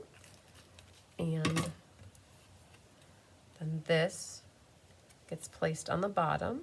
It should line up perfectly like that. And then now we have this guy for our mat. Covers up the center. You can see we cut that red right out of the middle of that. And then this gets dimensionals, this is flat, and then this is glued as well. So let's prep this with a few dimensionals, and then we'll prep the others with liquid glue. There's that. This was flat. And I'll put the top one on first. Okay, so did you see how that pool party just popped when you added that pool party base to it? It brought out the mat really nicely. All right, then this goes in the center like that. And we do cover up a couple things, but there's no way around it. And isn't it crazy when you get cookies like this? They're so pretty, you almost don't want to eat them. So that goes there. Our little cup is hanging out right here on our table. And then we need our little strip of sentiment. We're going to put a little tear and tape. Hi, Stacy Burns. It's so nice to see you on here with us. We're working on our cards, getting some Christmas cards done. Tear and tape on the back. And this is another one I need to warn you. Do not use more than what you need. And grab the end that already has the nice cut on it at a diagonal. You're going to use that as your starting point. And that goes underneath the awl, like this. Make it the right length right off the bat so you don't have to trim it. And you're going to make a baby loop there. Bring it back. Make a baby loop. And you can see now, when you cut this, you did not waste an ounce of ribbon with that. It's all set, ready to go. Grab the tear and tape. And how this is going to work is it's popped up here, and we got to figure out how to pop up the bottom part. Otherwise, it's going to be kind of at an angle. So if you have your dimensional sides here, you can take and cut a strip about this long. It could be longer too. But what I would probably recommend is put it right underneath here. So it's bringing the height up there. Oh, no, wait. It's flat. This is not popped up. It's actually flat. So reverse. Don't need that at the moment.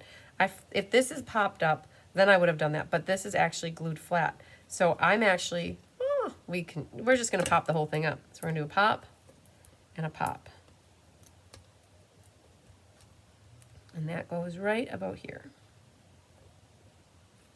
Cool beans. And then we have the gold gems. I put one there, and I didn't know, I don't have any big ones on here. I did small ones. So I would put a medium one maybe there, and then a small one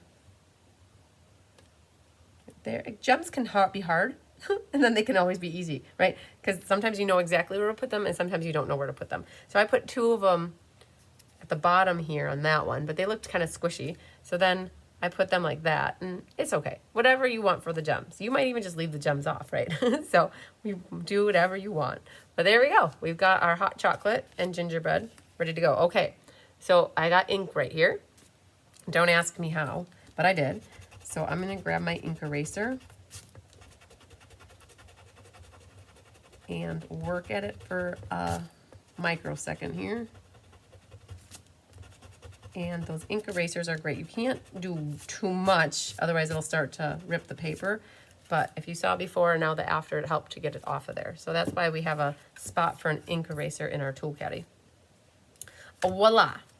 Hi, Donna Grushki, you finally are here. Yay. Well, we're only on our 4th card, so we still have lots left. I have no problem eating the pretty cookies. Good job, Anne. I love it. I love it. So, all right. And then we're on to the sleigh. The 1-horse open sleigh. That one has a green base. I'm going to move this over there so you can go ahead and burnish this. I wish there was more of that paper. Which paper are you pertaining to? Let me know. I'm curious if you mean the Little Bit Festive or a specific sheet in the Little Bit Festive. So again, cherry cobbler, like this. Okay. Our sled, I just covered it up, but I'm going to grab it. It's going to be about here. So we can use this as a guide. And now we know that this can go right there. Now, season's greetings. If you're wondering where that comes from greetings of the season. It's right there. We use that on the season of green and gold class, so that looks perfect right there. The inside has a season of wonder and happiness. And you want to make sure you leave room for your sock on the side here. It kind of takes up the whole side, and that's okay. So if that's too big and you want to do something smaller, you guys always remember it's your cards. Change it up. I wanted to order some classes. Okay, Yvette, yep. So I just looked up and I saw that. So definitely send me an email. And that's for everybody. If you ever write anything in a live like this with me, and even if I say I see it, I always need that written communication afterwards, because what happens after I finish a live is I go in a million different directions. Somebody could be here. Somebody could call me.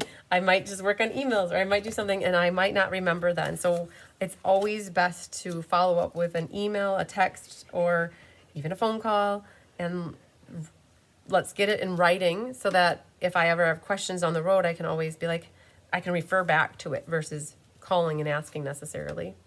Yeah, the pool party at Christmas time with cherry cobbler is a great color combination. I agree, Jean. I definitely agree. So there's an inside glued in, and then here's our stocking. And I don't know, just you could have it nestled in the bottom, however you want to do it. That one's up higher. Get your stocking in there. All right, so now on this one, we have a lot of gluing. So this one, this one, this one, that fits in there. And we can flip both these over. So 5 things here. Let's see if we can, okay. So the green gets popped up with dimensionals actually. So we'll do this one, that, this, be very careful. Okay, so let's get the red on the green, like this. So big shout out, Karen Beekle, Karen Wetstein, Tammy Sikolik, her mom Sandy, Rhonda Ayers, Annette, my mom and Diane. Barb Collins helped, lots of people helped to make this class available to you guys, from the designing and the prepping and the kitting. Anna Rabideau helped out you guys, so it was definitely a big shout out to all the helpers who helped us. We did prep 104 of this class, so we thought that you would love it, and you're telling us that you do, so that's good. By taking the class, you guys are loving it. So we're gonna pop this up with dimensionals, and then our sled or our sleigh also is gonna get popped up. So let's put a few on this.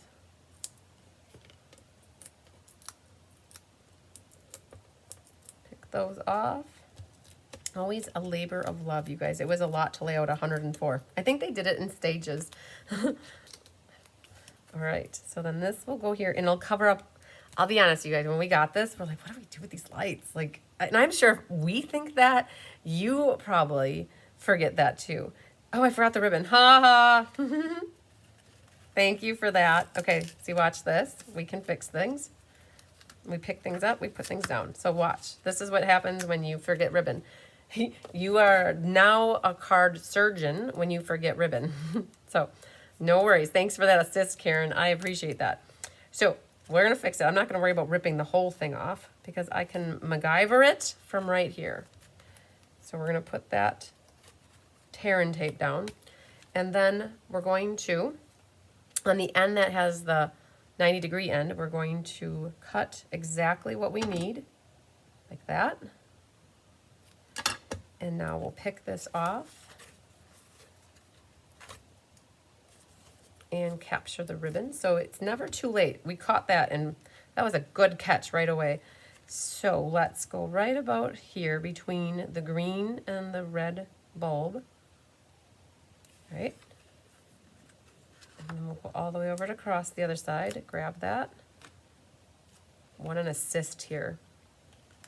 So that can go back down now on that side.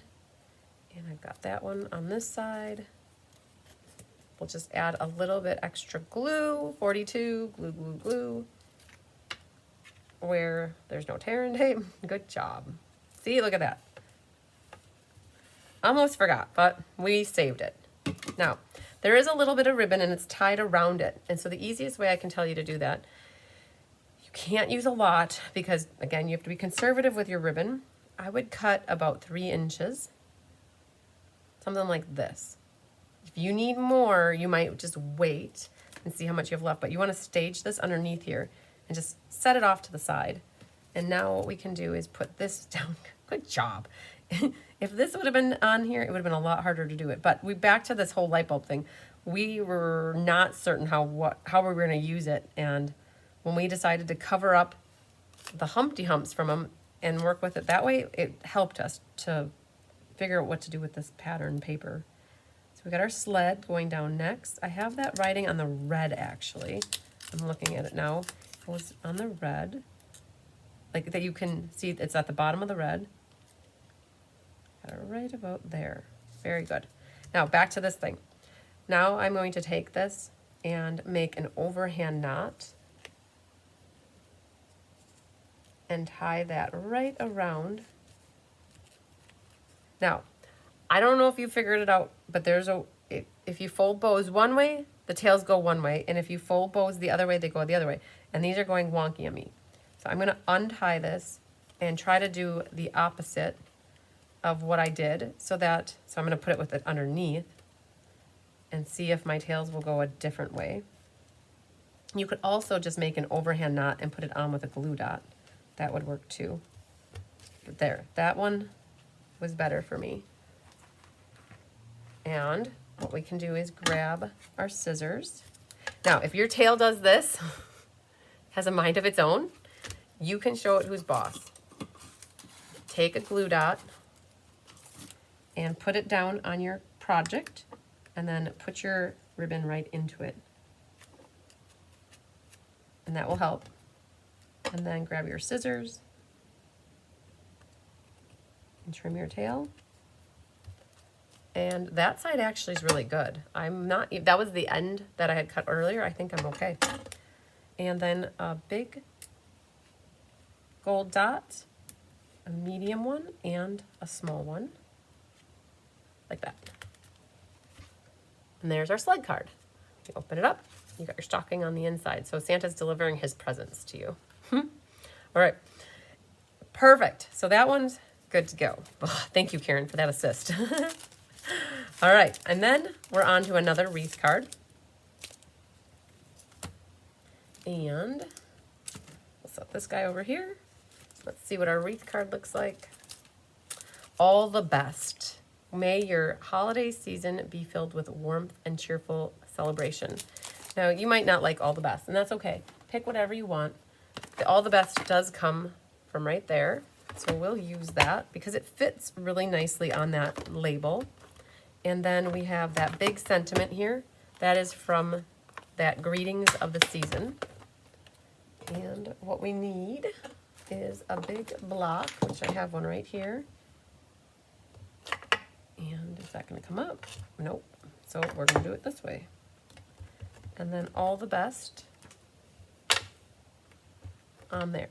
So grab this white little label, and again, it's a horizontal card, so always remember we've got a mixture of horizontal. Always pay attention before you stamp your inside. So this little thing here goes at the top of our sentiment like that.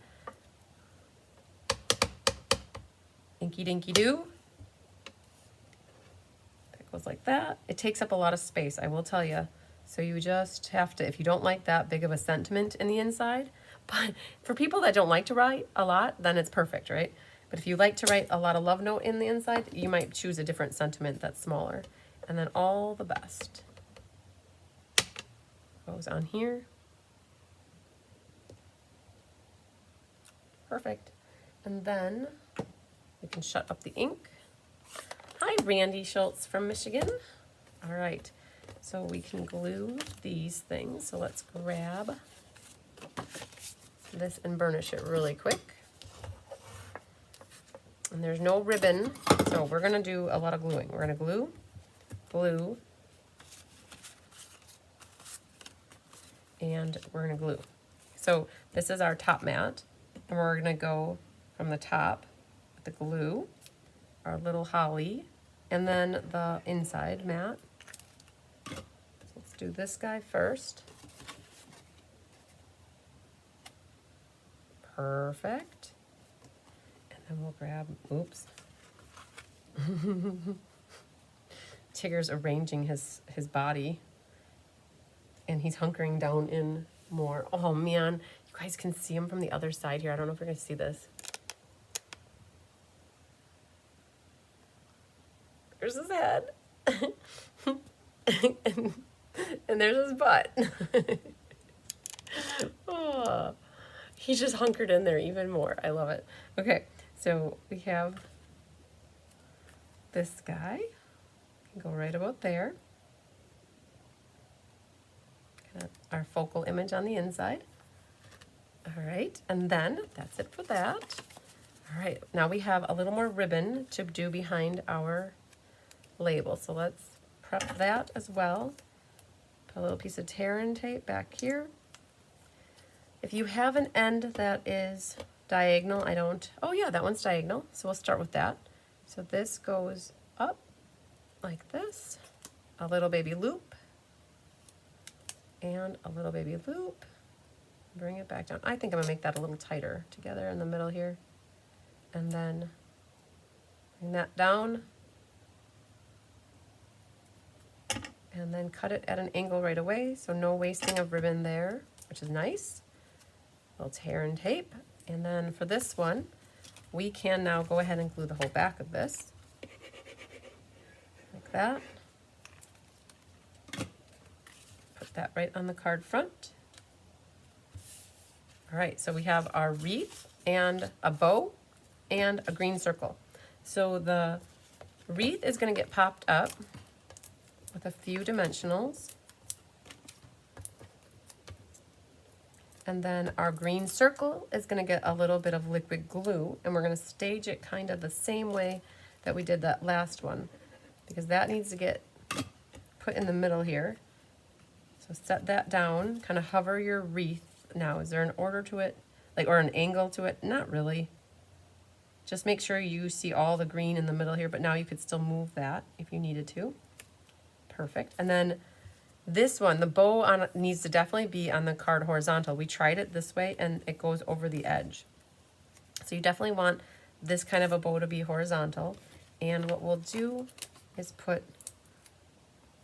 pop it up there, and I had that little strip here that I prepared for one of those other cards. What we can do is cut that.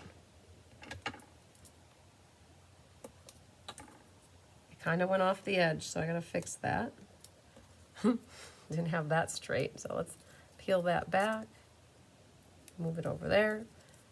So our bow will go right in the middle top,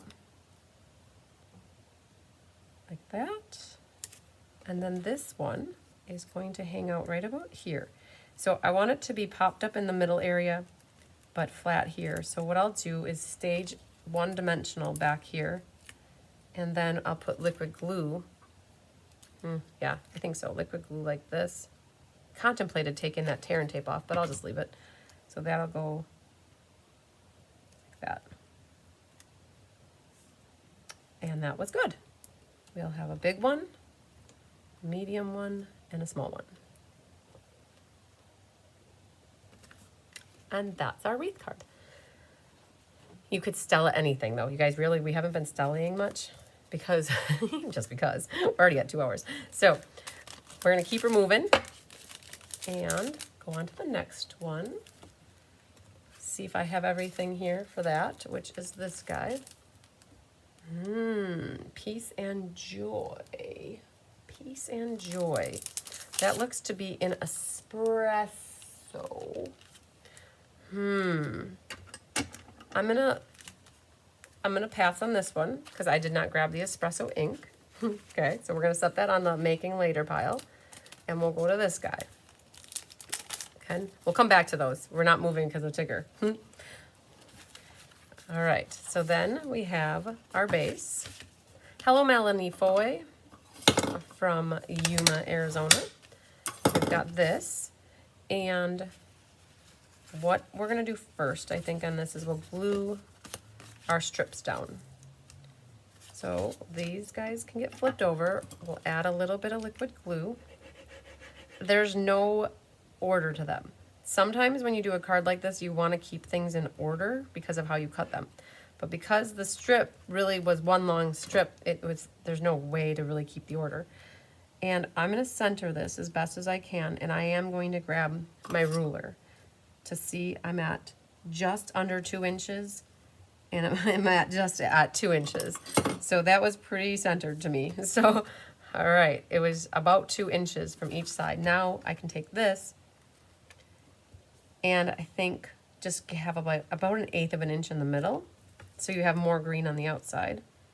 And you can play with this a little bit, see how you like, oh, look at that. So like these two kind of go jaggedy, and then when you put this one down like that, you also have a jaggedy like that. So we've got those glued. And if you're off a little bit on either side, it's really okay. I don't think anybody's gonna critique it that bad. Hi, Feline. Coming in very late, getting my house ready for the daughter and the littles to get home from Idaho later this evening. Yay! You liked and shared the video on Facebook. Thank you so much, Feline. I appreciate it. We're doing our tear and tape sandwich on the back, and we don't necessarily know where it's going though. So just like, we do, but we don't. How is because you don't want to guess where to put it. So how I would do this is grab this label, and I would put a dimensional at the top and the bottom. And let's see here. I want to use the small ones. I don't really want to have dimensionals where that ribbon is, but sometimes it's hard to avoid that. So we're going to go really close to the bottom and the top. We're going to go really close to the bottom and the top. Same thing here, really close to the bottom and the top. And here. But now what I'm going to do is I'm going to pick off only the top. Don't pick off the bottom, because we want to run our ribbon up underneath that. So by now staging this where it needs to go, which is something about like that, or like Mary, and there. So we've got the top nestled tight here, but now we are able to still slip our ribbon under there. So now that we have that done, we can pick these off. And it's not in the middle, it's actually a little bit down below the middle. So I'm gonna eyeball it from the front, capture the ribbon with the tear and tape. Now I can slide this underneath, and it may or may not get caught on your dimensionals, but keep the faith, it'll go. And then bring it back here, loop it, and what you're gonna do is gently pull this up, get that underneath there, capture the tear and tape over here. Stuff is a little wiry. Cover that up. Let's cover this up. I'm getting to it, you guys. Don't do this to your ribbon. Friends don't let friends do this to their ribbon. All right. Oh, man. Oh, man. You know what we're going to do? Oh, wow. Okay. Both sides are coming off at the same time. Oh, man. Okay, let's just let it be. Let it be. Let it be. Let it be right there. Okay. Let's pick these off. A little bit of liquid glue. Hi, Jan Victoria. Sorry to be so late. No problem. Conflicts galore. Always, you guys. We all live life, and there's always stuff that comes up. It's all okay. Let's grab this, and this could go onto the front now. All right, but now, this is the fun part. We get to lift this up. Don't forget to pick these off. And then you can go ahead and plant it right down. And now your ribbon, you can adjust it a little bit if necessary. You can make a little bit of a gap in between if you want. Perfect. So let's do some stamping now then. So we have our inside, and we have this now. This is from the Nested Essential Dies as well. So joy and love to you. Do do do do do do do. Do do do do do do do do do.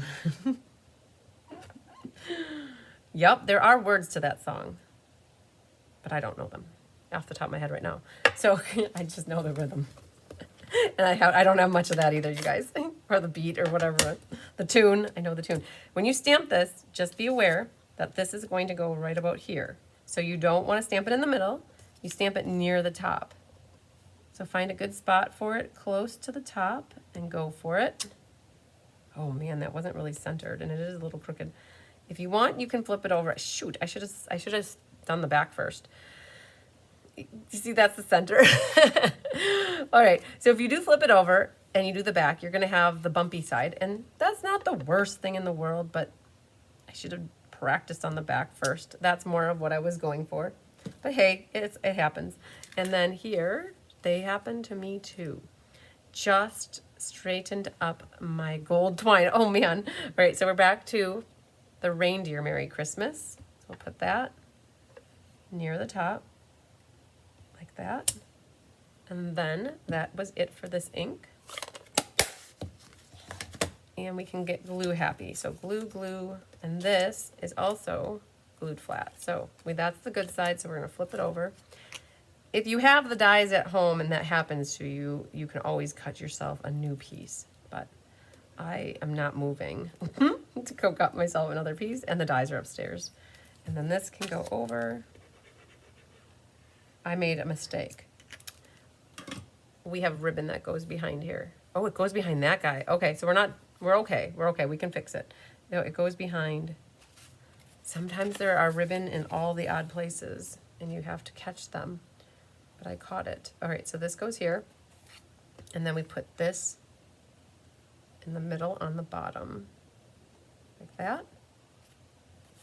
Okay, and now this thing goes here, and we have a little ribbon. We have a loop, and a tail. Now I did put glue on that, so we have to be very careful.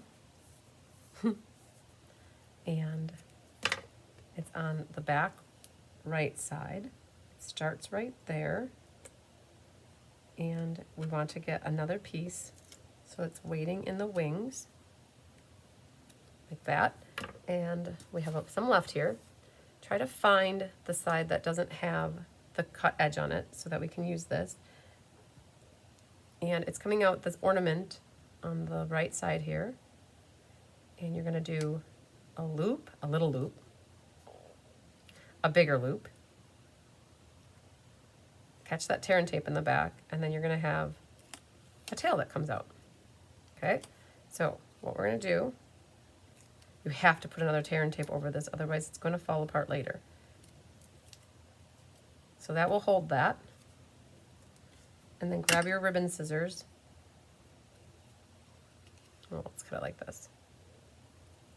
Definitely want that ribbon scissors to get that nice clean cut. So there is what we have. And then now we can pick this off because it is flat. And I still have plenty of glue on there.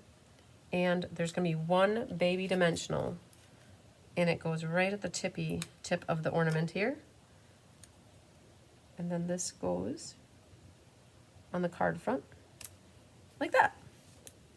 Wow. Okay. Wow. Angie's like, wow. All right. A big, a baby, and a medium. I'll put that right down there. And if you want, you could put it there, or you could put it there, and I like it right there. Okay. Perfecto changeo. We've got that one ready for you. All right, and then there was a poinsettia card, which we'll do that one next. And that, our pile is getting thinner. Are you, oh, you're so tired, baby. Okay. We have our bone folder, and our poinsettia card is going horizontal, like this. And so, again, you could do Merry Christmas, Happy Holidays. We got Merry Christmas, so you can see what it looks like. But I have the Happy Holidays all situated on the block, so we're gonna go with that.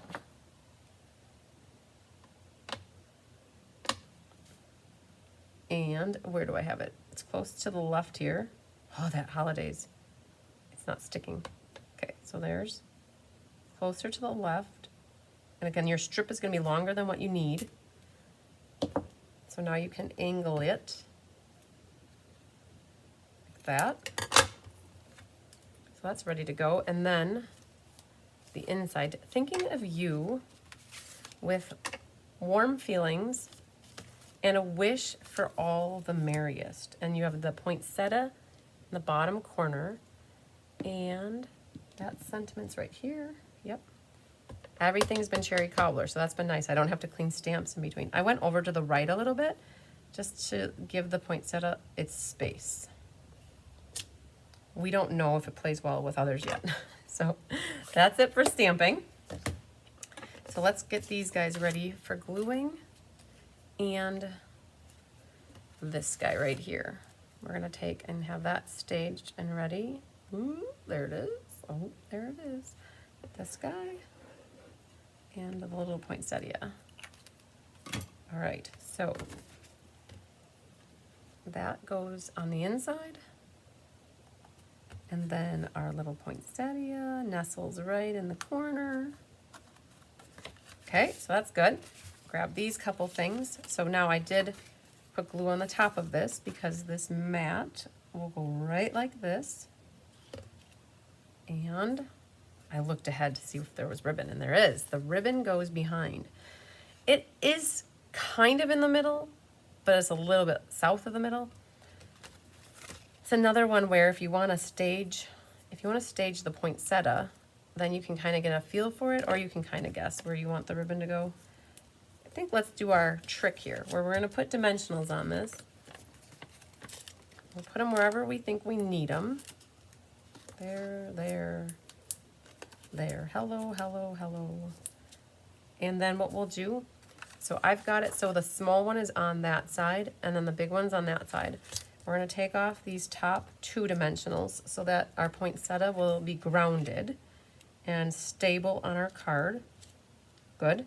Then we can figure out where we want to put the gold ribbon. And I'm going to have to beg for some ribbon here and unfinagle. Oh my goodness. Let's see if I can get this, figure out which one of these it is. That one, okay. See if we can pull that out of here. Oh, there it is, okay. So now we have enough to work with, and I liked it coming out of, there's a spot here or the spot here, so you'll see more of it. Okay, so if I go right here with it, the capture there, flip this up, and then bring it across. Go to here, bring it across, and now you can flip it back up. Gotta get it so that it doesn't get caught by the dimensionals. And then make sure that you've got some tear and tape waiting in the wings, but I didn't. Forgot about it. And we still have the ability to move the ribbon a little bit, or thread, up and down. So I'll put a little liquid glue here. And then that can go right on the front of the card. Like that. Now the satisfaction is taking off those dimensional backs so that the rest of it can get adhered down.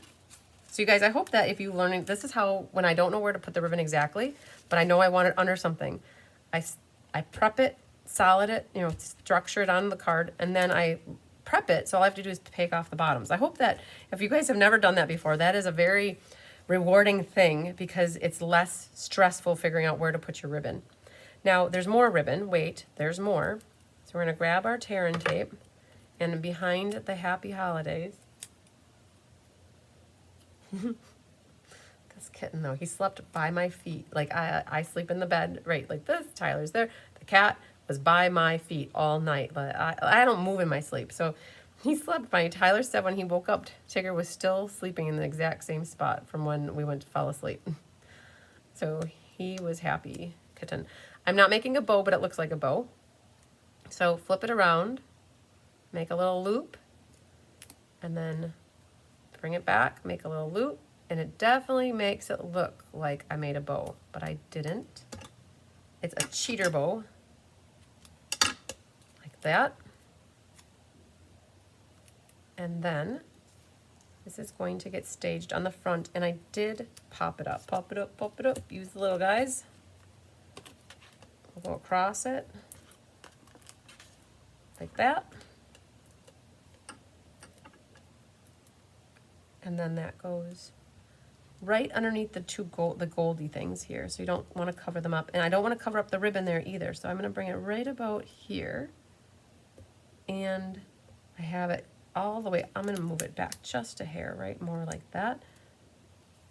And that looks good. Now, this end one here, that needs help because it's a little flippy floppy and it's like you need a double stuffed Oreo there, but you really only need to add one here. So I'm going to flip this up and add another one there because it's hanging over just enough that it's not the same height.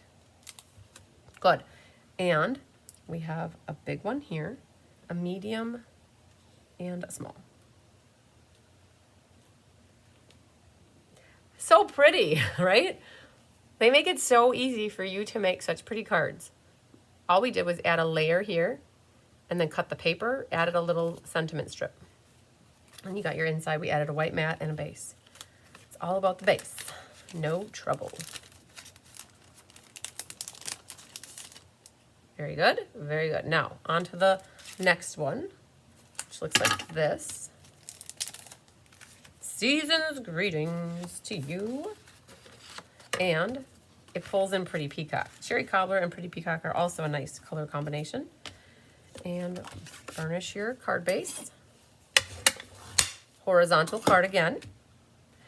We have a stocking on the inside, a wreath. Okay, we need our circle and we need our inside piece. Let's see what they look like so we can stamp. Ah, joy and love to you with the stockings are on the underside of it, right? Like that. And with this, joy and love to you is right here.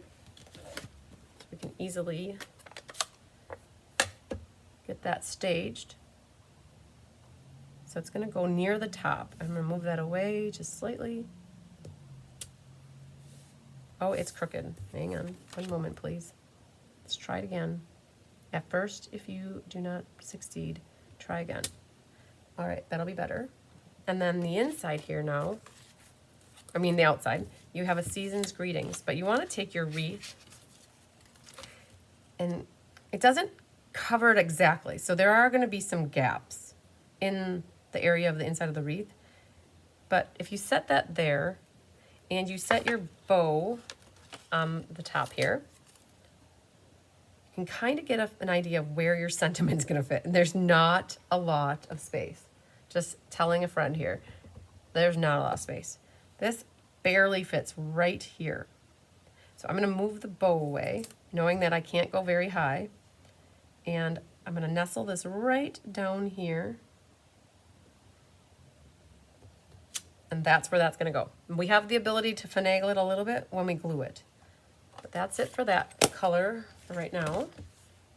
And what we can do is we can glue our inside in. So at least we can have that done. So grab that back. You guys count how many times I've opened and shut the glue bottle today. There's that. Oh man, which one's the good one?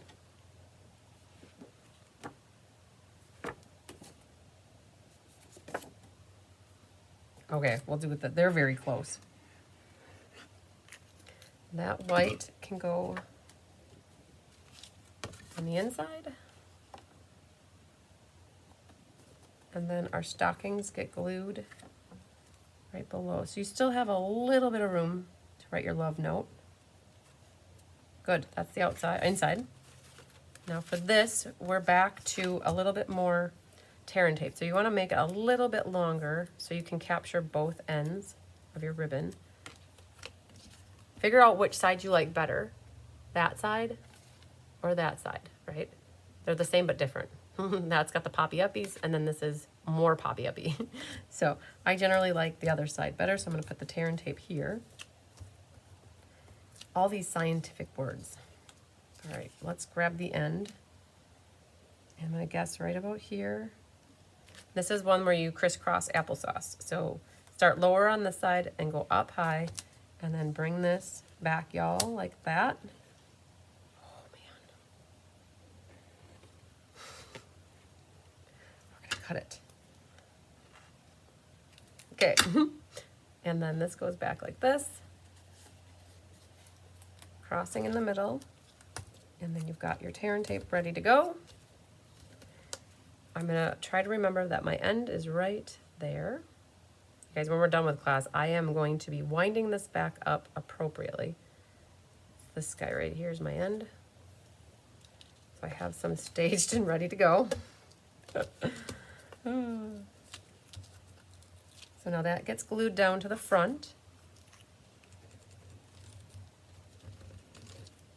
Onto our cherry cobbler base. Okay, I always like to check to make sure I'm gluing the right side. Otherwise, we end up with trick cards. Cool. Then this will get popped up with dimensionals. I popped up the bow as well. And we'll use big ends. There. Oh, we're getting to the end of this one. There and here. Oh, there's one more. Perfect. That can go right there. So I didn't put anything behind that. So I think we'll be good for the moment with the dimensionals. So we're going to get these pulled off, and then we're going to put a little bit of liquid glue behind our circle. Again, we can MacGyver that where we want it to go once we figure that out. I'll set that down for now, right here, and then we can go like that. We'll capture that. Maybe go a little higher. Oh, I got glue on there. Haha, I forgot about that. I didn't, but I did. Oh, man. Okay, it would have been really good to set that upside down, but all right, let's try this again. We're going to go like this. And there it is. Okay, and then this one, there's a little gap up there, but that's okay. I'm going to put the bow right here. All right, yay. Push that down, and you can put a big guy, a medium guy, and a small one on here. Now, for these ribbon tails, if you want to, they're going like this. The small dimensional will probably fit just perfectly behind that, and then you could also do it on that side. So that helps hold them down. I don't think I did it there, but that's okay. That helps to hold it down. And there was that one. Joy and love to you. All right. I haven't been keeping track of where we're at, you guys, but it looks like there's 2 plus 3, so we're getting there. That means that there's 5 left. All right, so let's grab these 2. Right, here's this guy. Hopefully we'll be able to get him done. Oh, my gem fell off. So with the gems, you got to be careful. If you don't press them down hard, oh, this one didn't have any glue on it. It's actually back on the sheet. So if that happens to you, just put the gem back onto the sheet and then get the glue right behind it again. There it is. Oop, there it is. And then we're on to this guy. And we have our ornament card. So let's grab the labels here. This is a vertical card, so let's go ahead and burnish that. So we have this, and what does it say? Season of Wonder and Happiness. And that guy goes with the cherry cobbler ink, like so. And then there is Season's Greetings. Now when you stamp that on this label, you can see that it's more to the right than it is to the left because the ornaments cover up a bit on the left.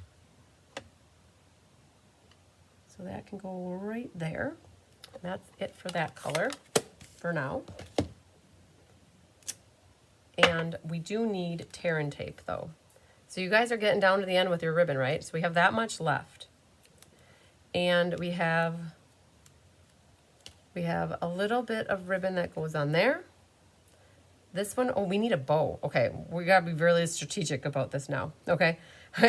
This is how much ribbon we have left. About a good foot. We have ribbon that goes here.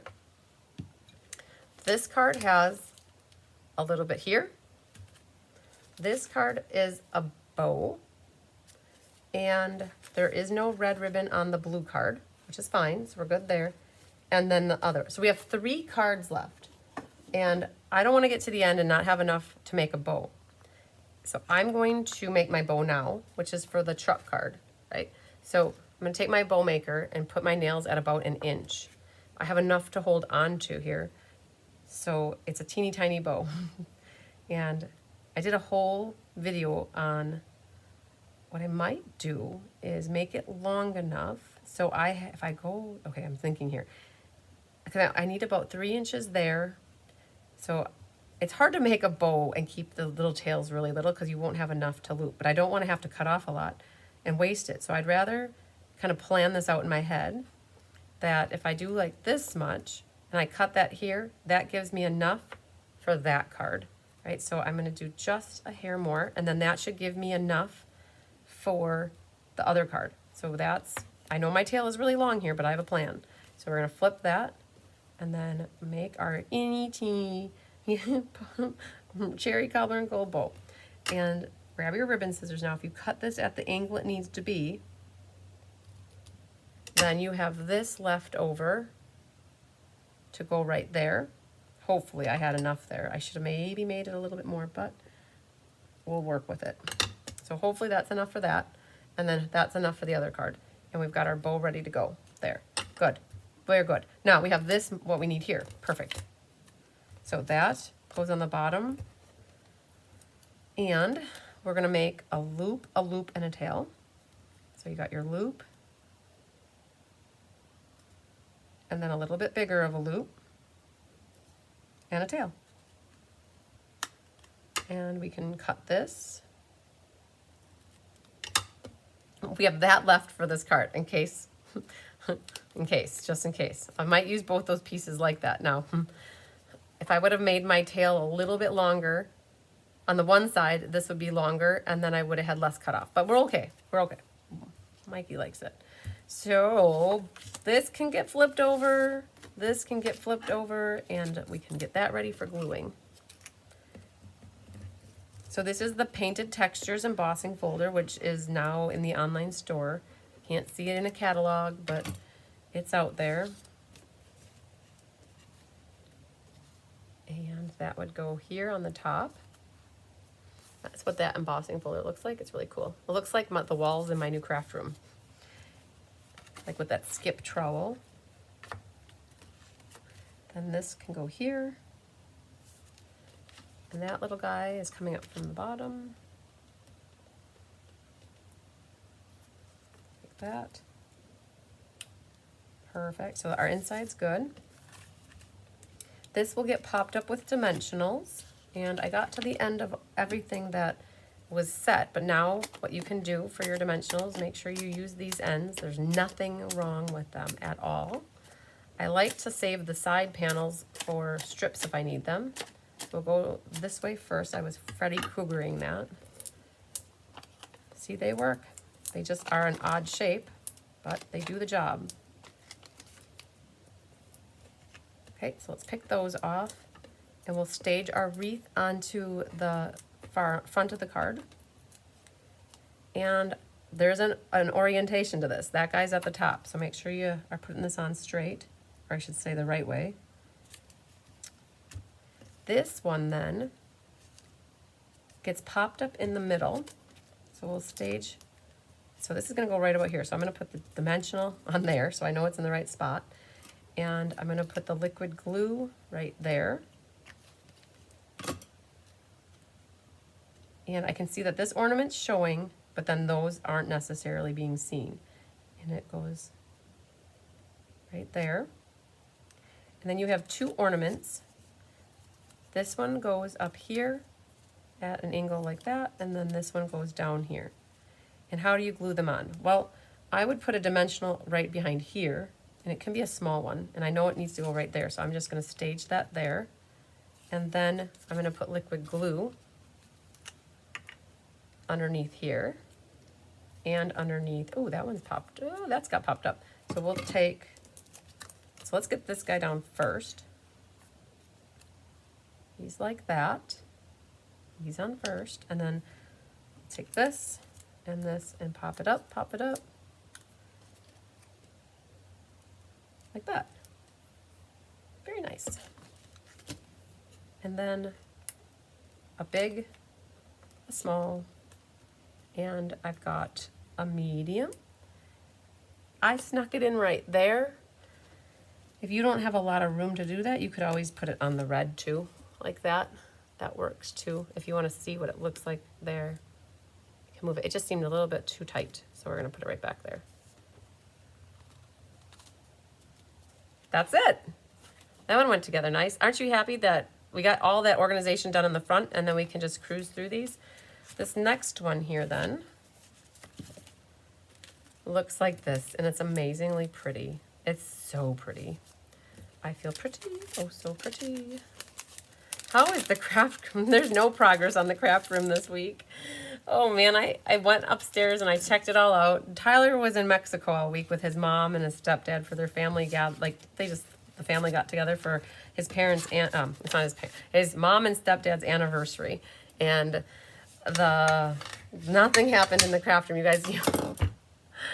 You know what I did? I worked on emails from being gone for my trip. I was up till 5 a.m. on Monday night working on emails. On Sunday night, I was up till 2. On Tuesday night, I was up till 4. And last night, I was up till 1 until Tyler got here. And then, okay, so every night I've been working on emails. And when I stay up that late working on emails, I don't wake up at 8 a.m. I sleep till 10. I have to because I can't function with less than 5 hours of sleep these days. So I still get sleep, but it's more in the morning. So I will let you in a little secret. If you guys ever get a text message from me at 8 a.m., it's because with a Samsung phone, you can schedule your text messages. And at midnight, I'm not sending text messages to you. I will email you guys, but I will never text message you. I will schedule every text message that I initiate between after a certain time in the night. After 11 o'clock, I usually schedule every text message to go out at 8 a.m. So if you get an email or a text that from me at 8 a.m., just know it's my phone that scheduled it to you. So, but yeah, so there was no progress on the craft room. Tonight, though, Tyler's going to get done with work, and our goal tonight is to work on staining some more stuff. We've got a little bit more staining to do. And I think that the staining, it takes a day to stain the first coat, and then you have a second coat, hopefully not a third coat of stain color, but then we need the clear coat. And the clear coat, you need 3 coats, and so 5 days minimum is what we need for that. And sometimes it takes longer for it to dry. Hi, buddy. You waking up? Hi. How's my little kitten? He's like, Mom, I'm not little, I'm bigger Tigger. Yes, yes, buddy. So let's get the happy holidays on there. And on the inside of this one so tonight is going to be, he told me that we need to get staining up there. So the goal is if we can get a coat tonight, a coat tomorrow, let's say it dries in time, and the presents go here. So I'm going to move it over to the right a little. We can get it. Sunday's a family day. My dad's birthday is coming up on the 24th, which is Sunday. Sunday. So my mom is making my dad's birthday meal. She's always cooks for the birthday, making chocolate cherry cake. And we have noon, and then one brother and his family come in for noon, and then the other brother can't make it at noon. So my mom's doing a second meal at 4 o'clock or 5 o'clock for my other brother, and so we're just going to go be there the whole day. So we get 2 meals on Sunday, which is awesome. I'll take it, right? Food is good. Where do I have my trimmer? Right here.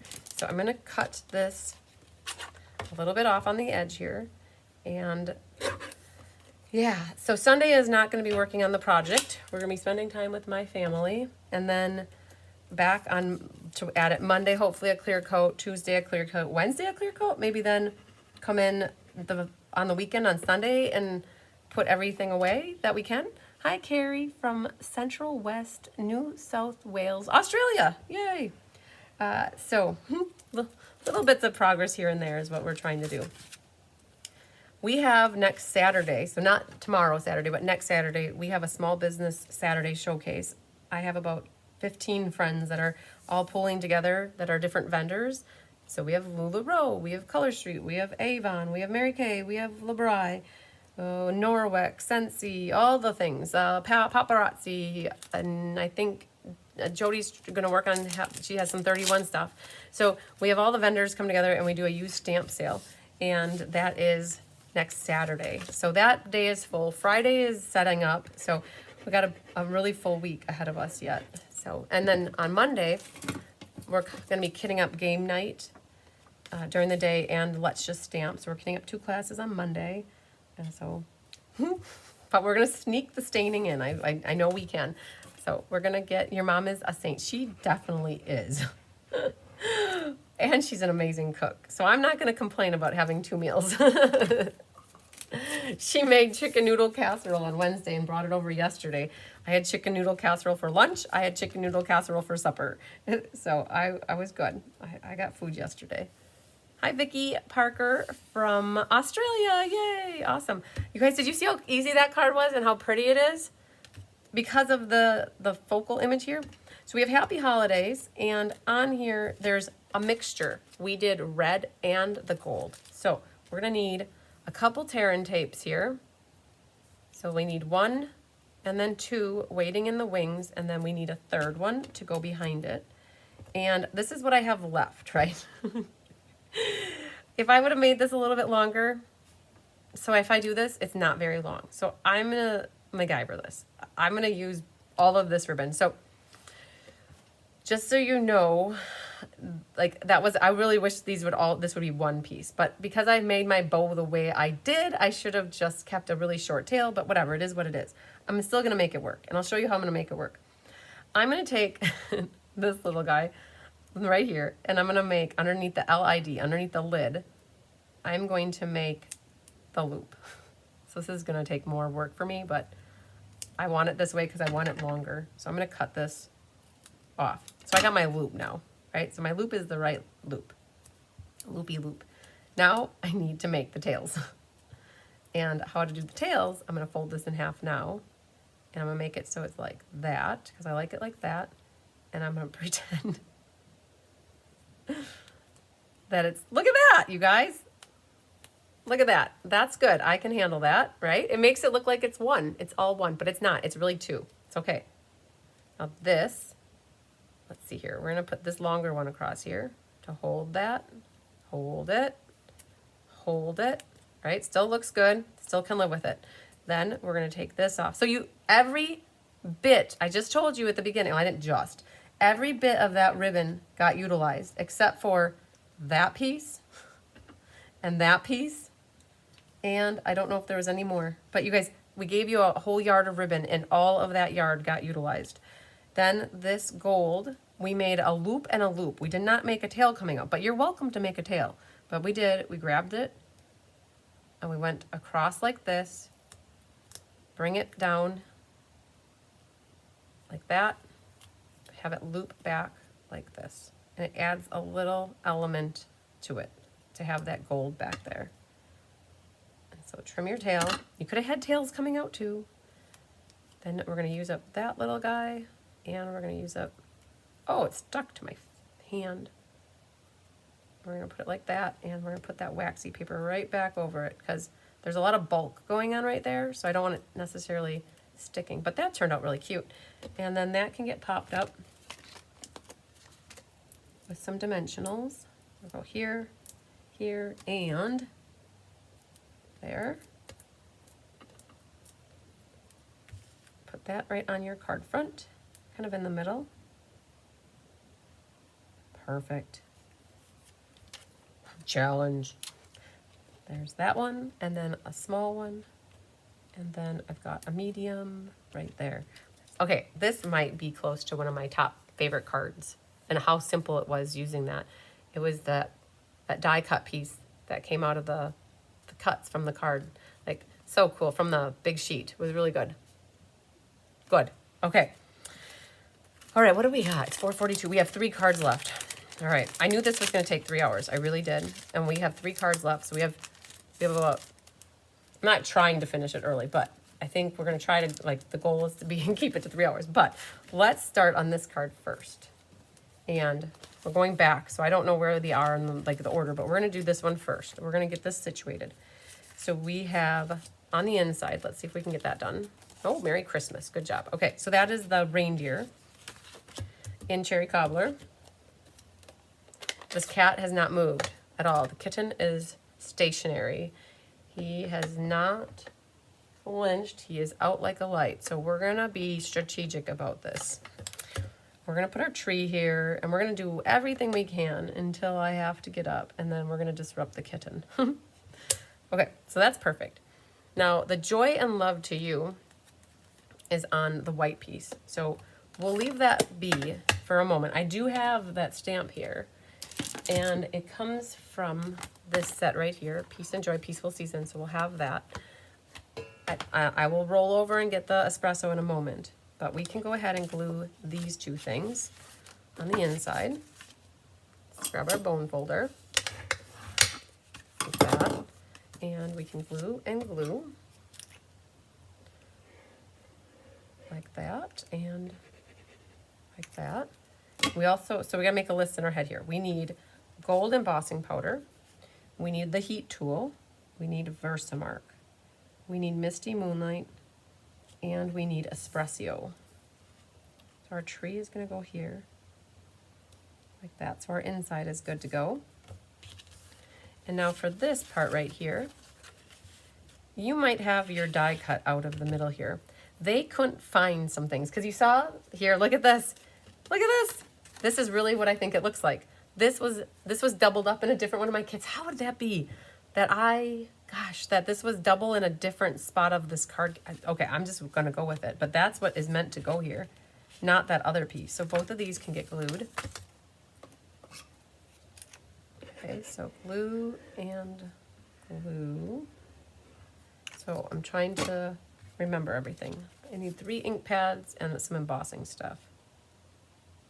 And I'm gonna hope that I have liquid glue down here. If I don't have, not liquid glue, I didn't mean to say liquid glue. I have liquid glue here. If I have the gold embossing powder down here, I'm really hopeful I do.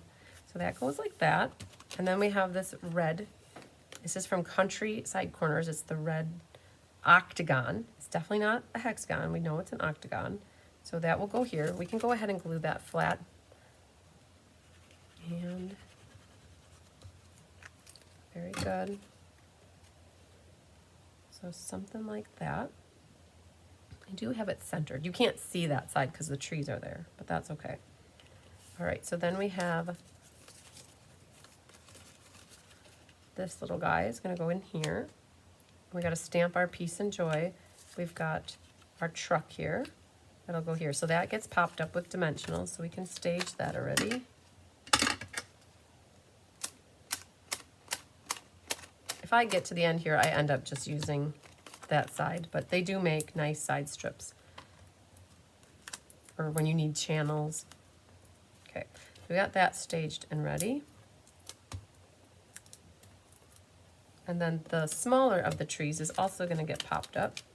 So we can go ahead and put dimensionals on that. Perfect. Now, let's pause and just set this stuff here.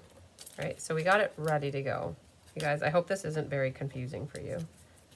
But we're gonna grab our bow off of here, so that's ready to go. And then you guys, if you ever need bow makers too, I have the bow makers. So we're gonna go over to here, to this blue one, and we are going to see what's on the inside. Okay, we have Misty Moonlight ink that we need for that, so we can't really do more here. And let's see what's on the inside of this. Oh, we can do the inside at least of this one. So let's grab our base. It's a vertical card, so let's make sure we get it straight that way. We have these ornaments are gonna go along the right-hand side like that, and I did cut it off a little, so it's hard because that one doesn't go up to the top, but you probably would have never noticed that. So we got it like that. And then this is thinking of you with warm feelings. Again, so let's get that guy inked up, and he goes over to the left-hand side here. We'll try again. Maybe it'll end up exactly the same, but it looked slightly going downhill. That'll be okay. And then what we can do is, we have to be careful. We should glue this first, and then we'll know where or how high it needs to go. Like that.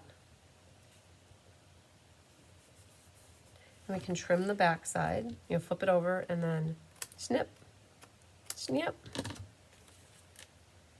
And I can see that I didn't get glue because I was afraid of where to glue it. So I might just here take my glue and peel it back and get now as high as I need to go so that it's not dangly. There it is. I was afraid of putting glue on those ones that I was cutting off, and then you get glue on your scissors and all of the above. All right, so that gets glue.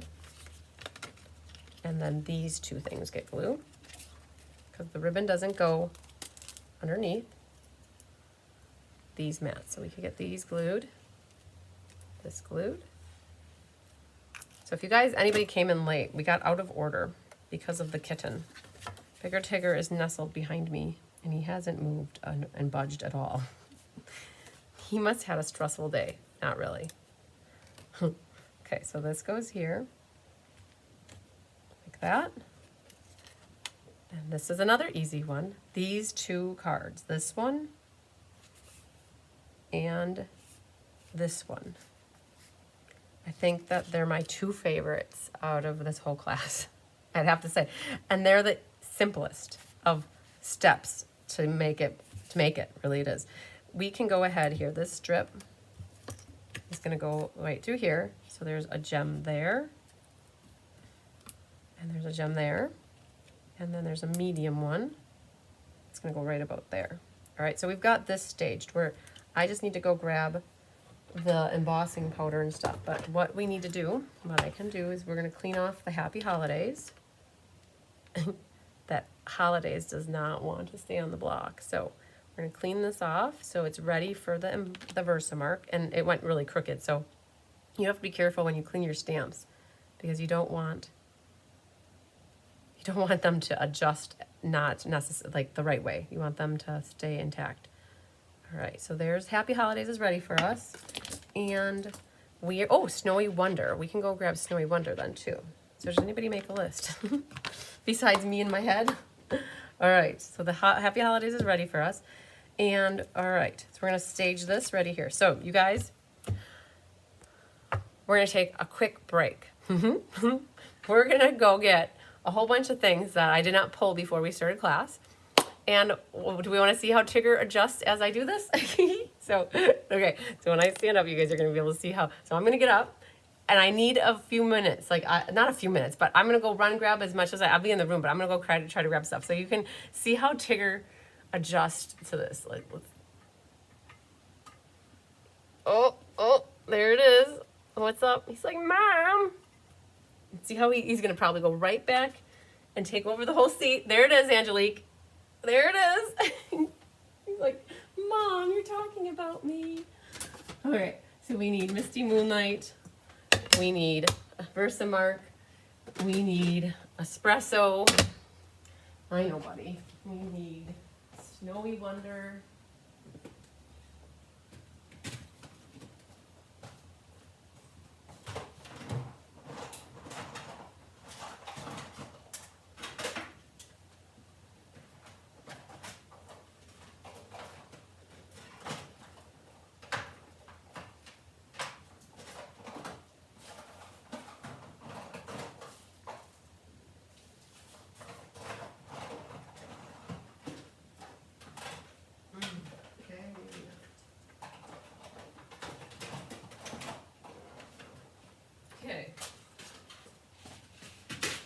So I have the Snowy Wonder, the heat stuff, and the tool.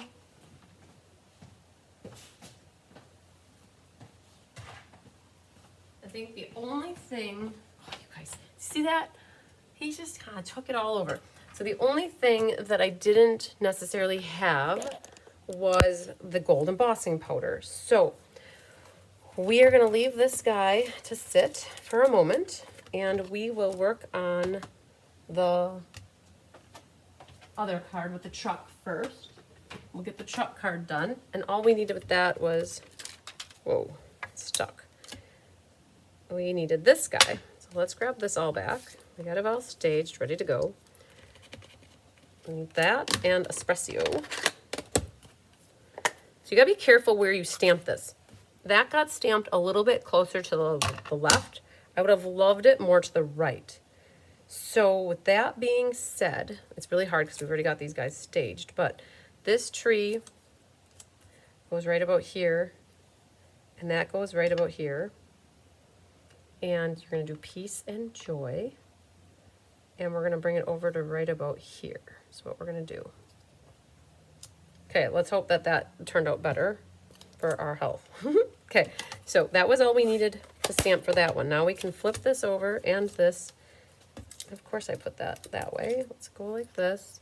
Oh, you guys, it really does feel good to stand. I'll be honest with you. My back was getting sore. So the chiropractor says that you need to stand because sitting is actually not so good. Like to sit too long, your back gets fatigued. So it's probably good that I'm standing up. All right, so this tree can go here now.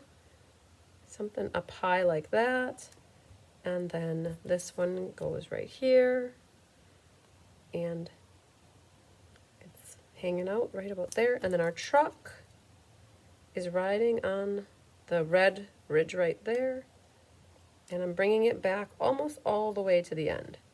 And look what I did. I have it closer to the right than the left. So the happy medium would have been like right about there, but it's okay. It really is okay. We got this one done, and we're gonna put a big one right there, a small one right next to it, and then there's room for a medium one right over here.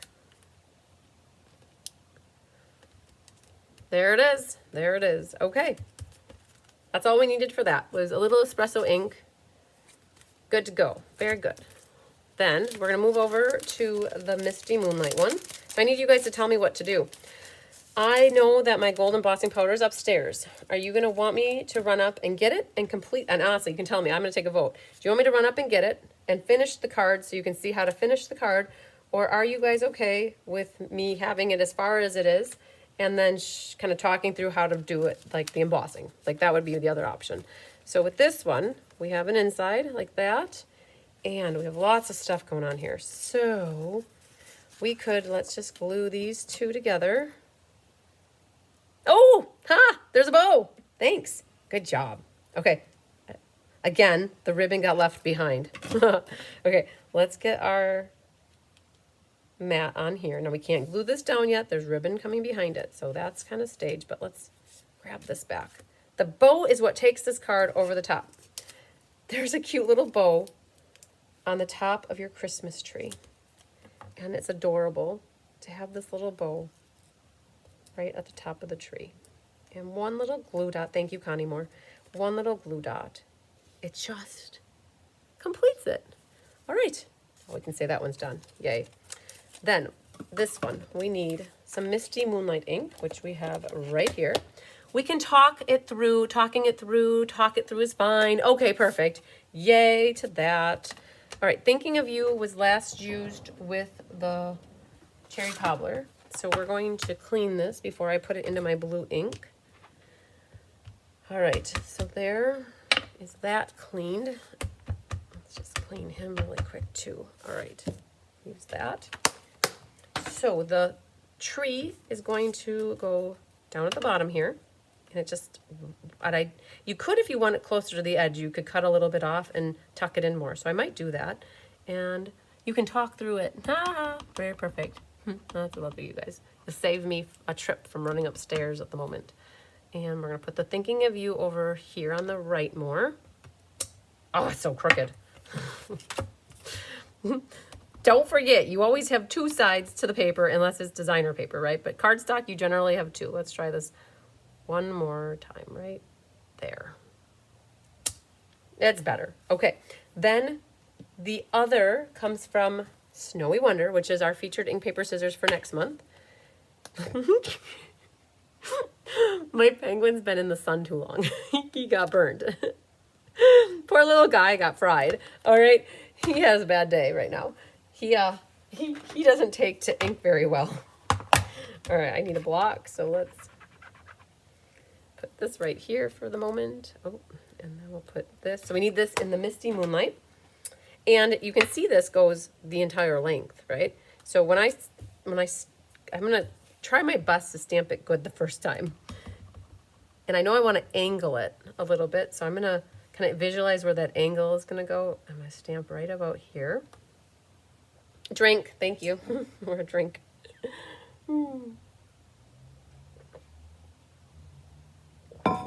Good. All right, my Misty Moonlight ink pad needs to get re-inked. Have you guys ever re-inked an ink pad before? I think it really does. So let's show you how to do this really quick. You'll get this instead of embossing. How does that sound? I'm gonna grab Misty Moonlight re-inker and show you guys really quick. I might have people that are watching that have never re-inked an ink pad before. If you don't get the re-inkers, this is why you want re-inkers, because eventually sometimes your ink gets dried out. It evaporates, like it just does. And you get off with repetitive use too. So what you do is you grab a spoon then and you go back and forth, because if you don't do this, you're going to get lines when you stamp. I'm going to show you the before and after. So generally I do once like that, and that's more than enough. And then I just wash the spoon out in the sink, but the spoon really helps that. And now we're going to shut this though,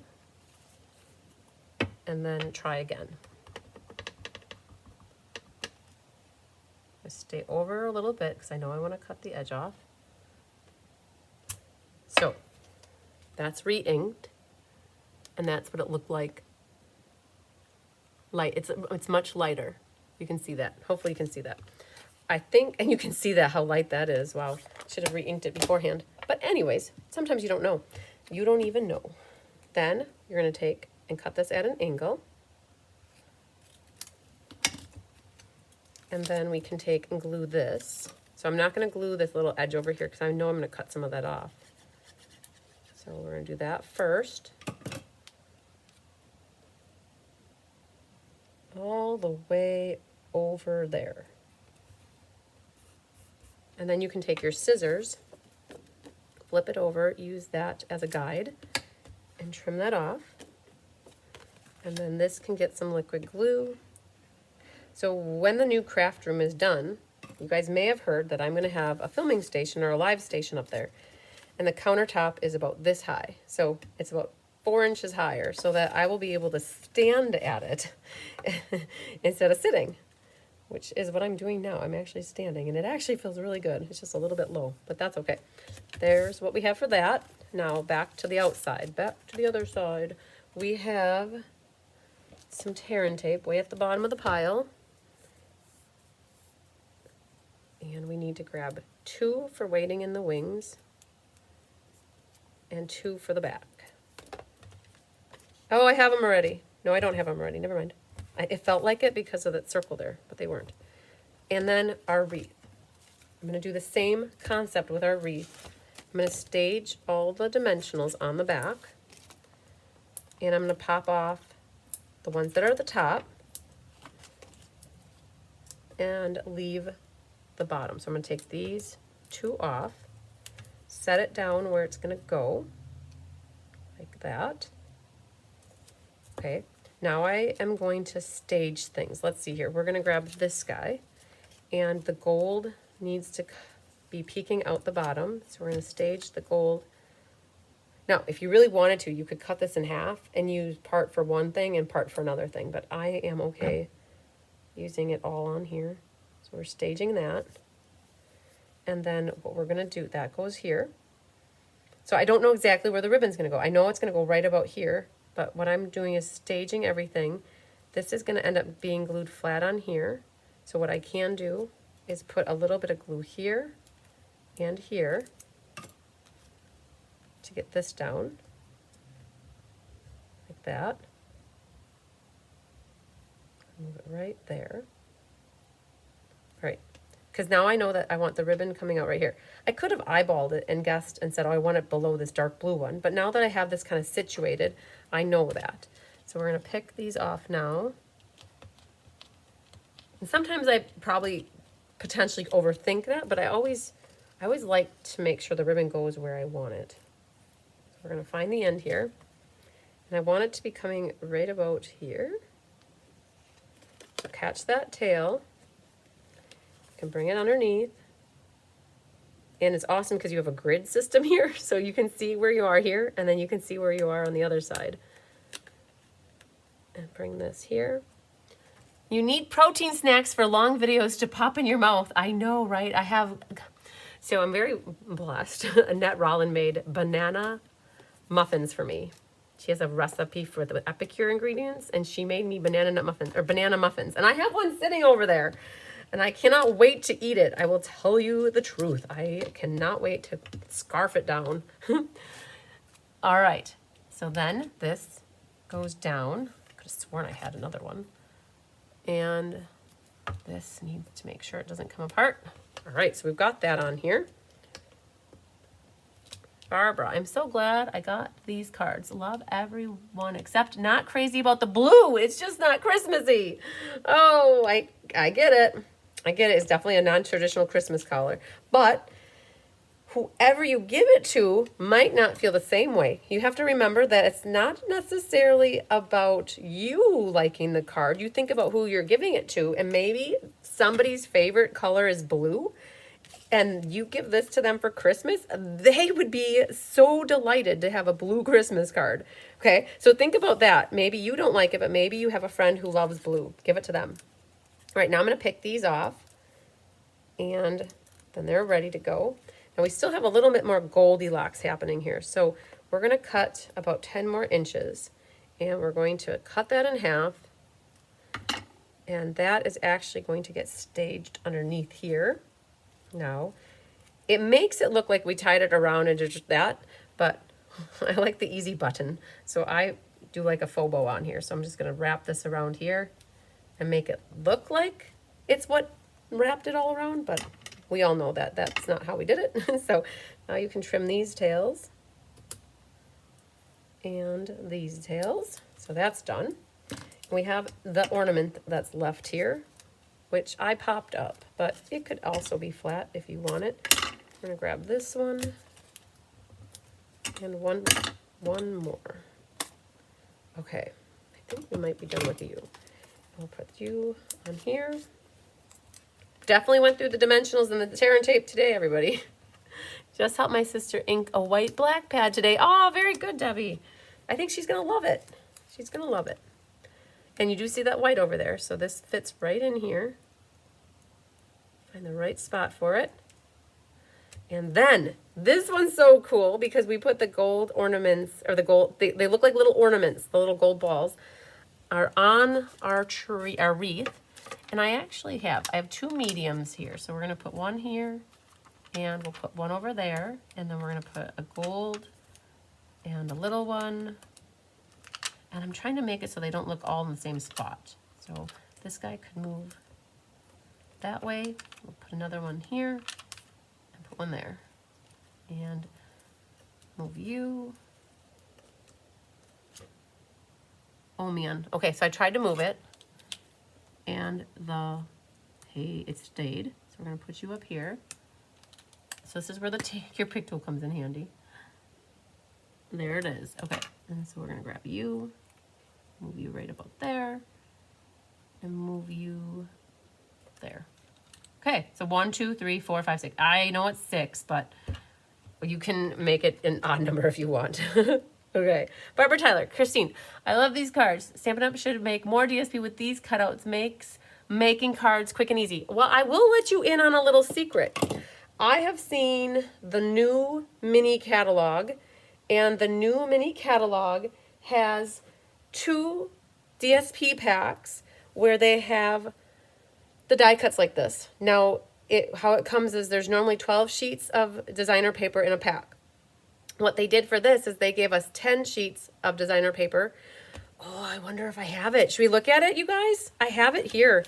I just got my pre-order today, and I have it here. So let me go grab it and see if I can show you what I'm talking about. A little show and tell. So if you're a demonstrator, you can pre-order right now. And if you're not a demonstrator, the ordering starts on January 7th. But do you guys want to see a little sneaky peek? I think that I could go grab a couple of the packs. So look at this, you guys. I got all the way to the end here. And I have just this left. And so I'll have to put that off to the side. Let me go grab. You guys want to see it? I hate to share and like divert from what we're doing, but if you guys want to see it, I will definitely grab it. Tell me if you want to see it while I show you this. All right. So we had happy holidays here, and mine has already fallen off the block, but that's okay. I'll figure it out later. So what you're going to do for this, for the gold embossing powder, we have a embossing buddy that is available. And you take the embossing buddy and go over the top of it. And that helps to get rid of any residue, stickiness, or anything that might help the embossing powder stick where you don't want it to. So you take the embossing buddy, run it over. And then what you have is a little jar of embossing powder.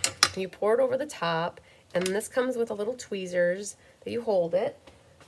And after you have it all shaken off, shake it like a salt shaker. You heat it up with a heat tool, okay? And if you have never embossed and you want to emboss and know how to emboss, and you got this class with me, you don't know what's happening, just call me and I'll try to help you out. So, all right, so now you've got it heat embossed, right? And the machine is running. Then what you're gonna do is trim this end at an angle, and you're gonna take tear and tape back here. And I have a loop, so 2 loops on the top and 2 loops on the bottom, and a tail coming up each way. And then that gets popped up with dimensionals. You may also have to trim your right side as well, but I guess what I would do is try to stamp my sentiment between here and here, and then I would use my scissors and cut it off there, and then you should have the right length.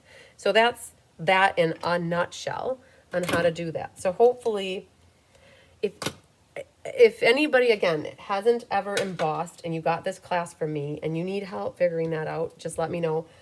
The stamp or the ink that you use is called Versamark, and it's a gooey pigment pad that allows the embossing powder to stick to it. So that's what you need for that.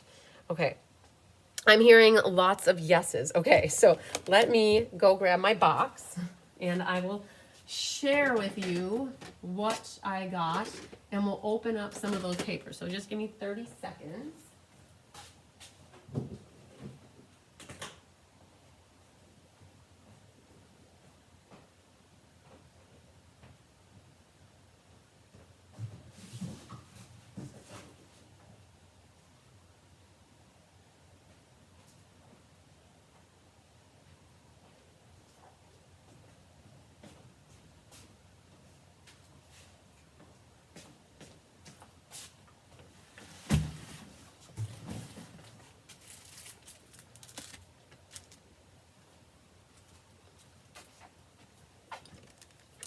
Okay, I decided to eat 2 bites of my muffin. Okay, so let's put this over here. I'll come back and I'll show you guys all the cards. Okay, so we have here, you guys want to see a lot or a little? Oh man, yes, we gotta do the bags. I got totally sidetracked. Jean, you're right. We're gonna do 1 bag. I did get totally sidetracked, but do you guys want to see some of the product or a lot of the product? I guess.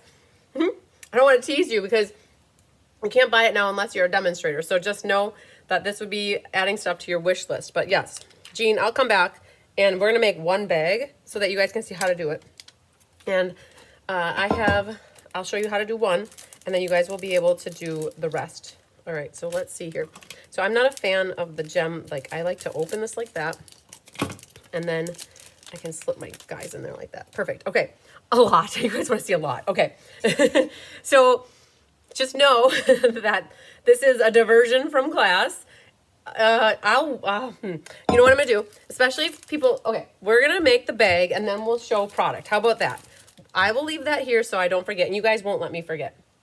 But I don't want to take away from class right now. So let's go ahead and make a bag and then we'll show product. How's that sound? So in here, we're going to find the PDF tutorial. And here's, so what Jolene's got a picture. We got all 3 of them in here. There's a certain way that this is going. So we need it to be 8 1/4 tall, which we did already, by 12 inches. All right, so I'm going to grab out my scoreboard.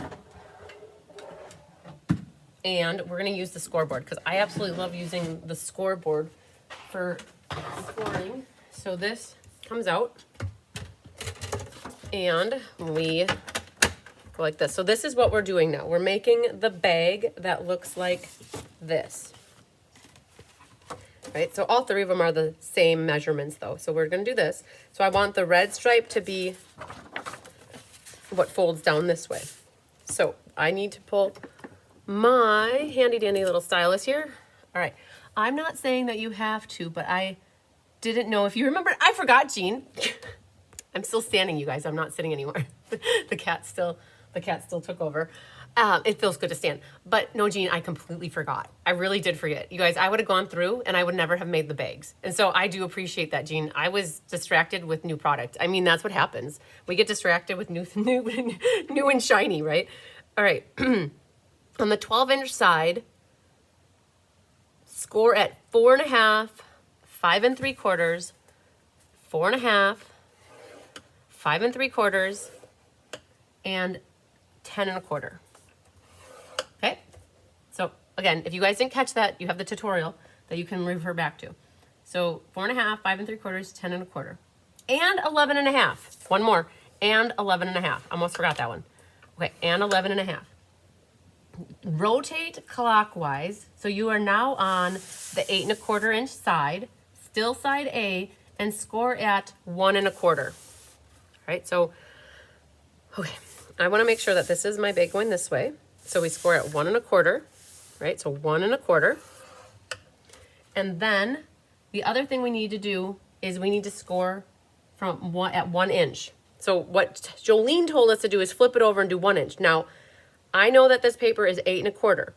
So 8 1/4 minus 1 is 7 1/4. So instead of flipping my paper over and doing that, I'm just gonna score 1 inch from my right side. So basically we were 1 1/4 from the bottom and 1 inch from the top. So that's it for scoring. All right, now we get to cut and tape. And it's really, really, really hard to see the score lines. I cannot deny that. It is really hard. So what I'm going to do actually is kind of help this situation. And we're going to kind of burnish our stuff already so it's ready to go.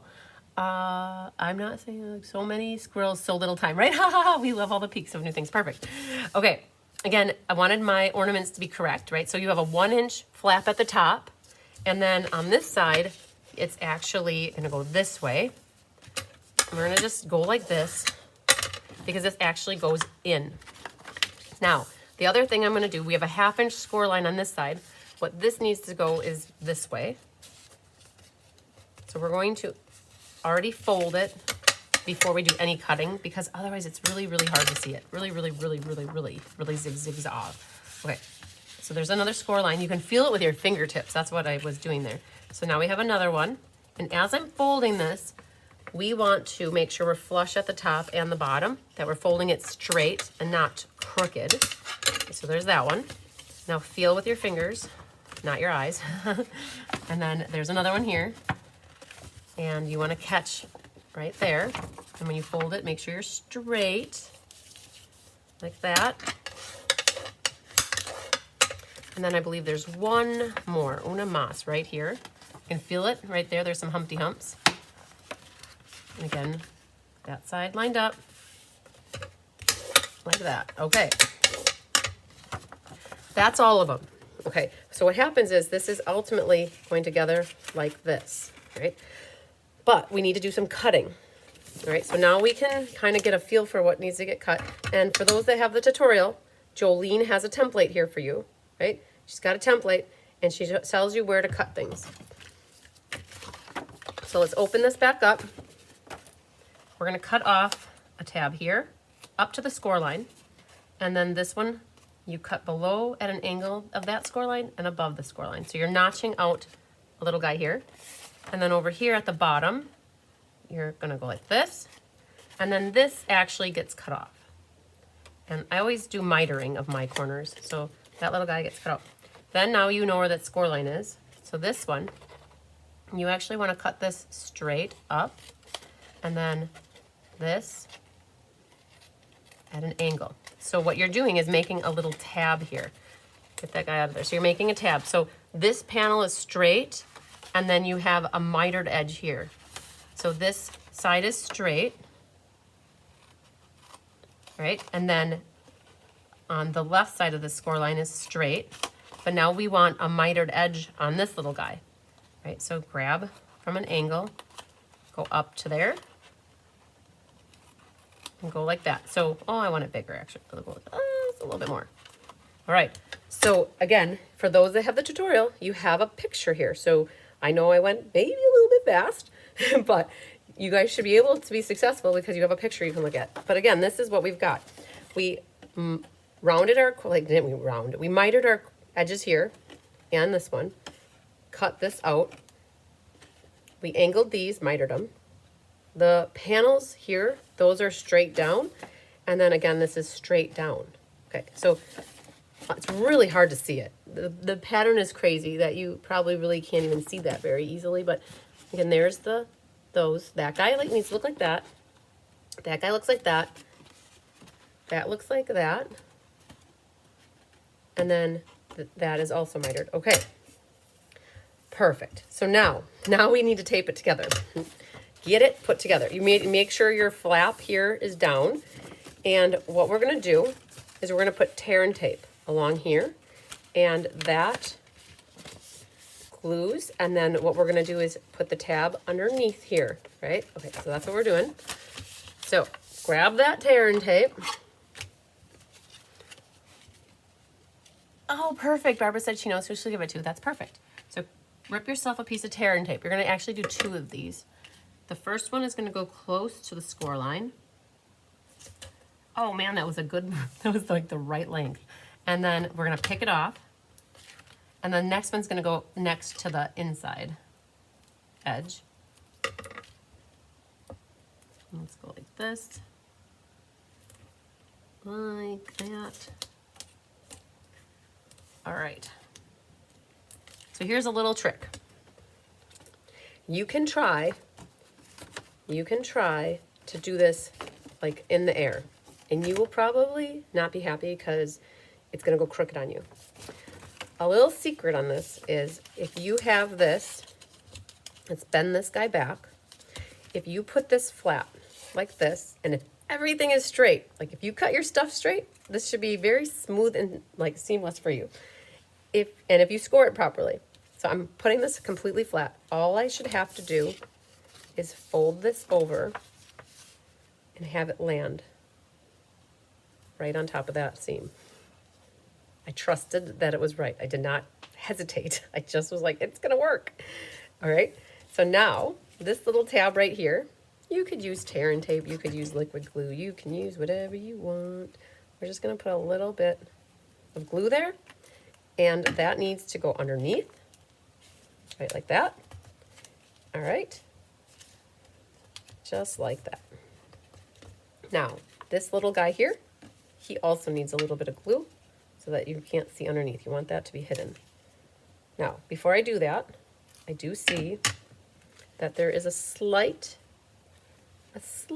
little amount. I'm just going to angle it a little bit more so it's less noticeable, but that little bit went down a little. So, all right, hopefully trust the system, right, for making this bag.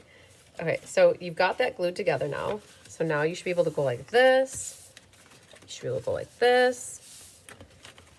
All right, you should have that, like that. Now the bottom part. What should happen, these little tabs will go in, and I test it. I see, does it look better this way? Or I flip it this way and see, and these are pretty close. They're really no different. So what I will do, I'm going to prep this little tab here with some glue. And then I'm going to put a little bit of glue on this side. And then this will go down, that will go in, and this will go on top. And now I make sure I'm 90-degree angles, push it together. I'm pinching it with my fingers like this. Not too much, just enough that this covers up to this side as much as possible, but not that you have a gap over here. And I want everything to kind of be squared up.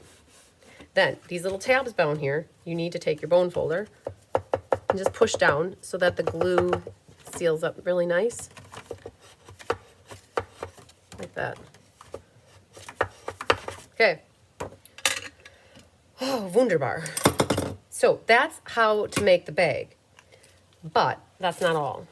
Just like we talked through the embossing, we're going to talk through these bags. So now what I would do, I would take in the middle here and I would pinch it and bring it together so it's even. And then I would pinch it together here. Okay. And then kind of massage the sides here so it kind of gussets in. I have to give it, Amanda Walhart gave me the idea for this bag. We used it for our Stampin' Fun in the Sun. So there's 4 people that just got the Stampin' Fun in the Sun with me. This is the bag from that class. And so now what I would do is I would take a pencil. Now I forgot to bring my 1/8 inch circle punch down, but I would take, and so let's see here. I would take a pencil mark and I would put the holes where I want them. And you could get a ruler out if you really want to be technical. You could get a ruler out and say, okay, it's 1 1/4 inch. I'm going to go in, right, and try to get it in the middle, like right there. And then you could go 1 1/4 inch in and put your pencil mark there. And what I would do at the same time now is I would get my 1/8 inch hole punch and I would punch a hole through both of these at the same time. And hopefully your pencil mark goes away because you punched it off. But that one was up too high, so we're gonna go right there. All right, so you punch your holes at the same time, okay? Then, now, I will admit that this is really thin. And I thought one of them was way not enough, and so I put 2. And what I did is, I think that she's got on here how many inches? And she's got inches, 10 inches, 2 of 10 inches. And then I pushed it through, and I brought it up, and I just went shh, I made a knot, and then I just trimmed the tails. But you want these ultimately to be about the same length so that one's not longer than the other. I had the brilliant plan of taking 3 of the gold strings here and braiding them and having a braided handle coming around, like having braided, but oh man, like I was not about ready to sit for 30 minutes and braid 2 of these, or 10 minutes or 20 minutes or whatever. It felt like 30 minutes. It would be a 30-minute process. So I did not braid them, but if somebody likes the idea of braiding together these gold, that would be cool. Also, if you're not a fan of how thin these are, you could find any other ribbon that you have at home that's gold, or cherry cobbler. If you have the cherry cobbler ribbon, you could also use cherry cobbler ribbon.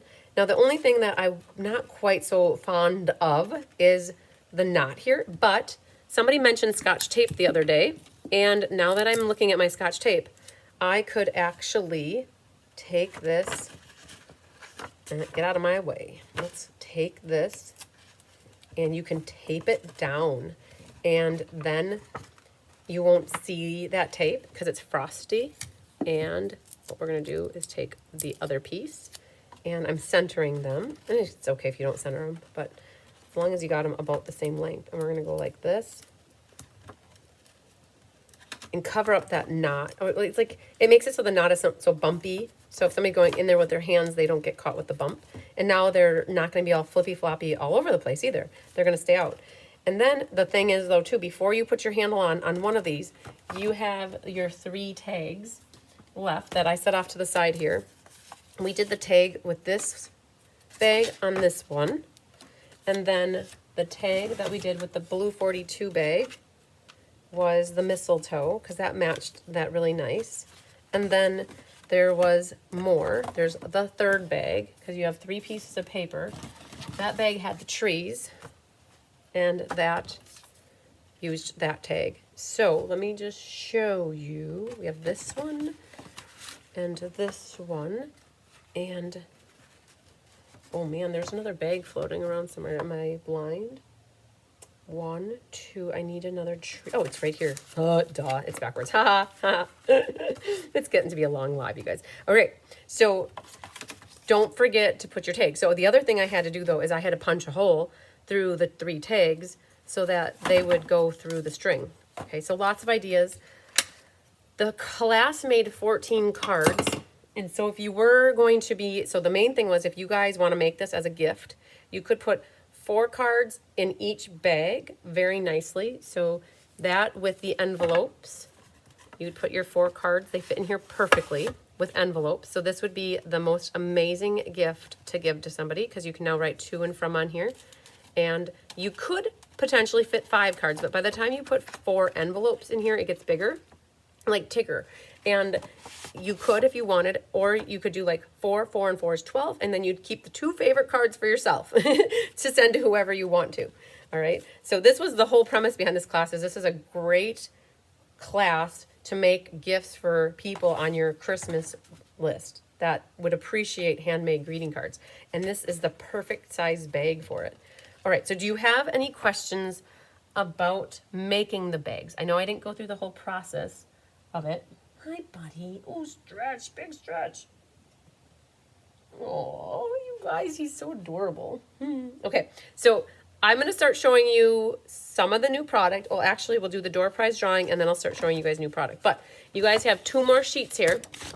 You're going to want to figure out your bags. Just always remember my tip for you. The top is a 1 inch. This is the 1 inch, and this is the 1 1/4 inch. So the bottom has the 1 1/4 inch score and the top has the 1 inch score. Okay, that is my tip for you guys to remember that. And can you imagine Diane did this class in person? Oh, I feel bad for Diane now. She had like 7 or 5, I can't remember. She had half a dozen people and she had this class in person and she was sitting there helping people make bags for class. And so yes, all right. So let's go to my book here really quick and I'm going to pull open to this page and we got tear and tape back here. And I know that we had Beverly Smith and we had Sherry Martin. I don't know if Mr. Santiago, if you're still watching, I can't remember if you said for certain you wanted the class or not. Does anybody remember if Mr. Santiago wanted the class? I can't. We were chatting and I got sidetracked with something and I don't know if I came back and if he was going to message me. So let me just see here really quick because I would love to add into the drawing if he is. So, or if anybody else. Oh, Sue Spigner. Okay. All right. So Sue Spigner, if you're watching, we'll put you on here as well. I got your note. So we'll include you in the drawing. Very good. And is there anybody else? Okay. I don't really see anybody else in my emails. So I did catch Sherry and Sue. So what we'll do is we have 74 people and we will do a random number generator and we'll pick a winner, chicken dinner. I want the festive class. I will email you as well. Oh, Yvette Lopez. Okay, perfect. Okay, so we'll put you in here and I hope they have another kit like this. And then Jan, oh, we'll show you some paper. So Sherry, if you hang tight, I will show you the paper. I was reading in the mini catalog that there are die cuts on 2 of the new packs of papers. So perfect. Okay, so I have here 75 people. We'll do 2 winners. And I will hit the word generate. Number 66 goes to Lila. Wait, 66 is Joyce Cornick. Yay. So Joyce Cornick gets a door prize. And number 55. Oh my gosh, you guys, what are the odds? I won. Christine Bertram, number 55, and mine is free though because I don't pay myself for taking a class with myself. That would be odd, but we'll click again. 74, Sue Spigner. Wow.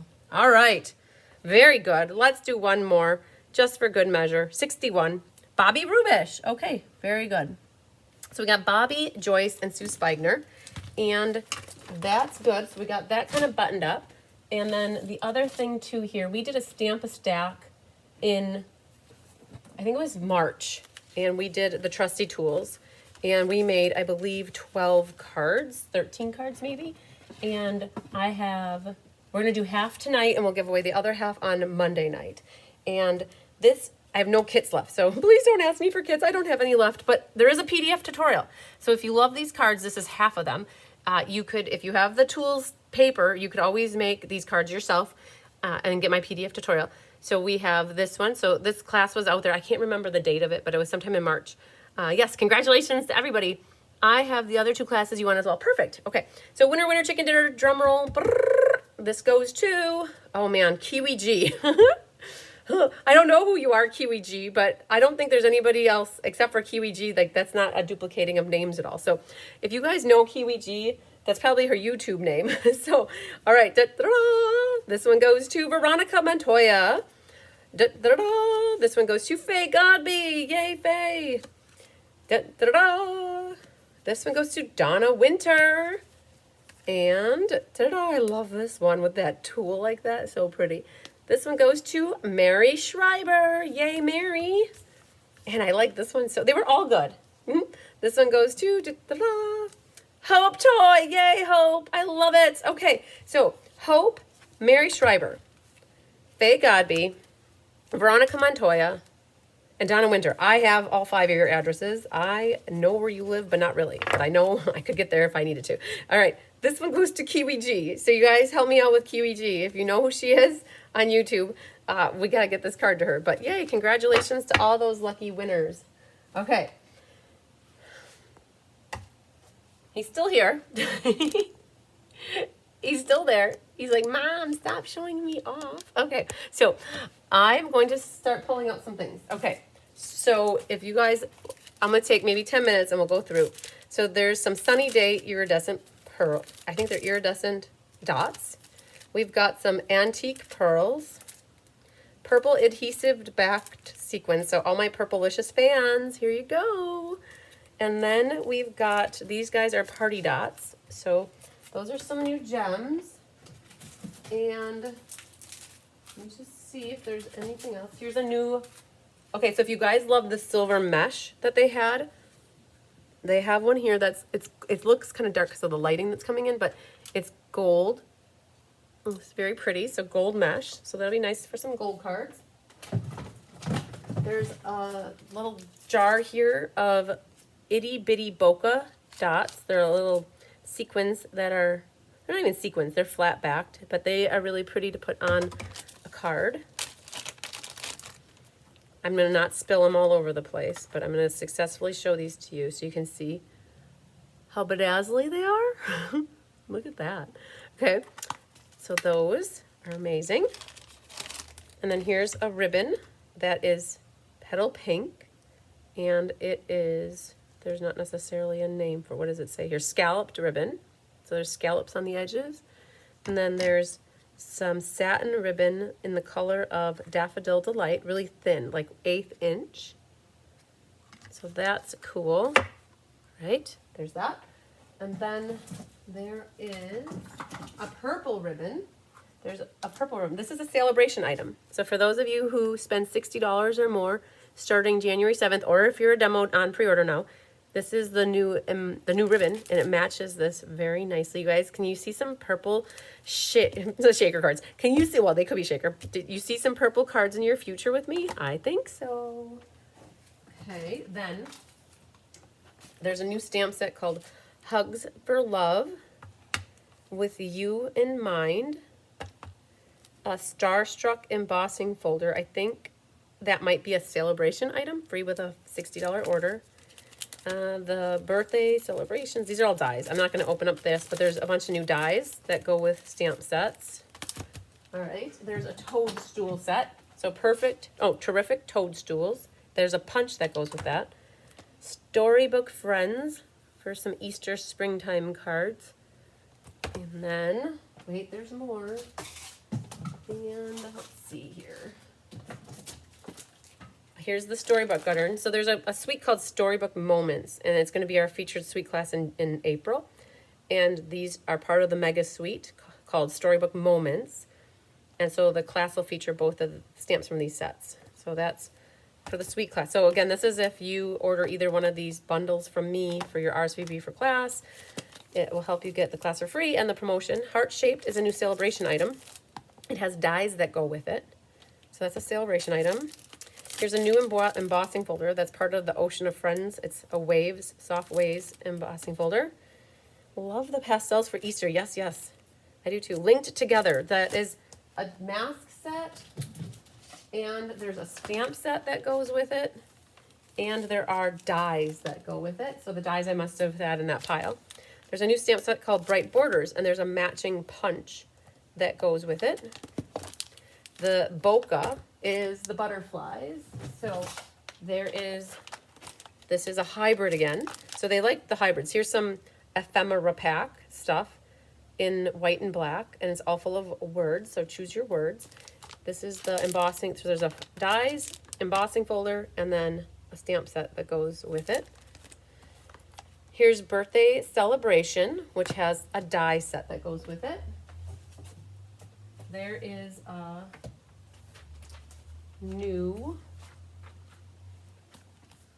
cards and envelope pack called Stripes and Florals Mix and Match Envelopes. So there's multiple colors. You guys, we're getting to the designer paper, which is what stemmed us to do this. So Jean Shoot, I hope you're still watching. So this is what we have in here of different colors of pinksies and bluesies. They're like a bubble bath color. So there's 5 each, and then the envelopes match the coloring. Then there's a sale-a-bration paper called Fruit Salad. So there are 12 different patterns in this pack, and it's free with a $60 order. So there's all the different fruits of our labor. Oh, I love the watermelon. That's my favorite one. What's on the back? Green. Oh, perfect. So we got all the different types of fruit. And then there's a set for the ocean friends for our crab louis and lobster walks. There's the link together, has dies, storybook friends. Here's a delightful wishes, has the dies on this one are what I really like. And there's a paper that's part of the storybook moments that's called Timeless Plaid. If you guys are wondering if I got it all, don't judge. I got a lot of it because we are designing for the Winter Creative Escape that is coming up. And we pretty much feature almost everything from the mini catalog for the Winter Creative Escape. That is cool. So we needed to have a variety, basically all the consumables, because that's what we use for the escape. So if you haven't ever done an escape with me, it is a great, oh, Jean's still here, good. It's a great way to get to play and see all the new products. This is a free sale-a-bration item with a $60 order. This toadstool matches the stamp set and the punch, which I'll show you in a moment. But show you what some of this looks like. Oh, well, those are kind of cute. Okay. I like that pink snails. Okay. I like the back sides. So you guys, it's the back sides that are more universal. Sometimes I'm not into the flat, like busy patterns on designer paper. If you've watched me a lot, we use like more subtle patterns. And then here's the punch. It's the punch that matches that one set. And then this is what I love. Look at these little guys. Little bees.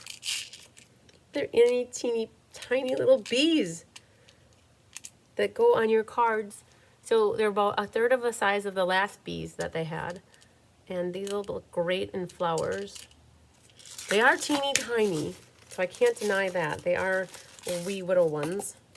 And then, wait, there's a little more.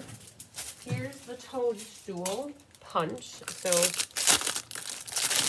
there's the punch for the toadstool stamp set. Hey, you can see me. Hi, guys. So there's that. And then the paper. So I want to share with you what I see for paper. Because the question that Jean had, I'm going to just take a moment and put this stuff back in the box.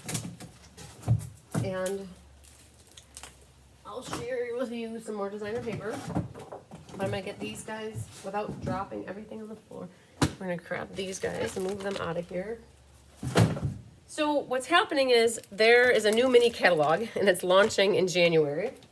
And it's all this stuff from the catalog. They surprised me, and they caught me by the blind side that they're also introducing a whole bunch of new online exclusive products starting on January 7th. Don't ask me how or why, what's going on, but there's a lot. There's 2 more sweets that are being launched. There's 3 or 2 more ribbons. There's 2 more embellishments. There's some glimmer paper and about 5 or 6 more bundles. And I don't have those yet. Those actually got delivered today while we were live. So Yeah. So there's more. Like this is just half of what is probably, like maybe not, maybe more than half. Maybe this is this is 2/3. And then there's another third that I don't even have. They're in a box sitting outside, probably getting really cold. So this is what I was thinking of. There's these 2 new papers, and we're gonna open them up. Guys, I hate sticky bits of flaps, so I go like that. These are what I'm thinking. Yes, they are. Okay, so the comment of they hope they have new, oh, Barb Tyler. You hope they have more die cut stuff. So this one is called Wildflower Birthday. So I'm gonna show you, okay. So these are, oh man, that's pretty. These are, you could cut these apart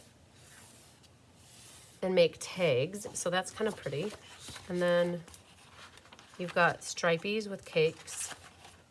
Oh, soft seafoam, my favorite color in the world. I might have to buy some soft seafoam cardstock now. I think I own 1 pack from the, oh man, more soft seafoam. Oh man, okay. Don't be disappointed in soft seafoam, it's okay. It's pretty in its own right. Pink, nice, very nice. And then here you go, Barb Tyler. Here it is. Are you ready for it? These are the die cuts. So this is what you would want for a Stampa stack, right? You like these die. Oh man, look at how pretty these are. Look at the balloons, would be so cool on the front of a card. The flowers would be pretty. The cake, I love that. Like, you guys, this is the first time I'm seeing this. Okay, so I'm gonna pick this up gently, Bentley. And it's 2 pages of the same, all right? So that's all right, 2 pages of the same. But there are 2 die cuts like this. So you can make a bouquet with all these little flowers. All right, so that is the 1 pack of paper. Again, I don't even remember the name of it right now, but I'm gonna be smart about this, and we're gonna put this behind. So when I put this in, I don't catch any of them negatively.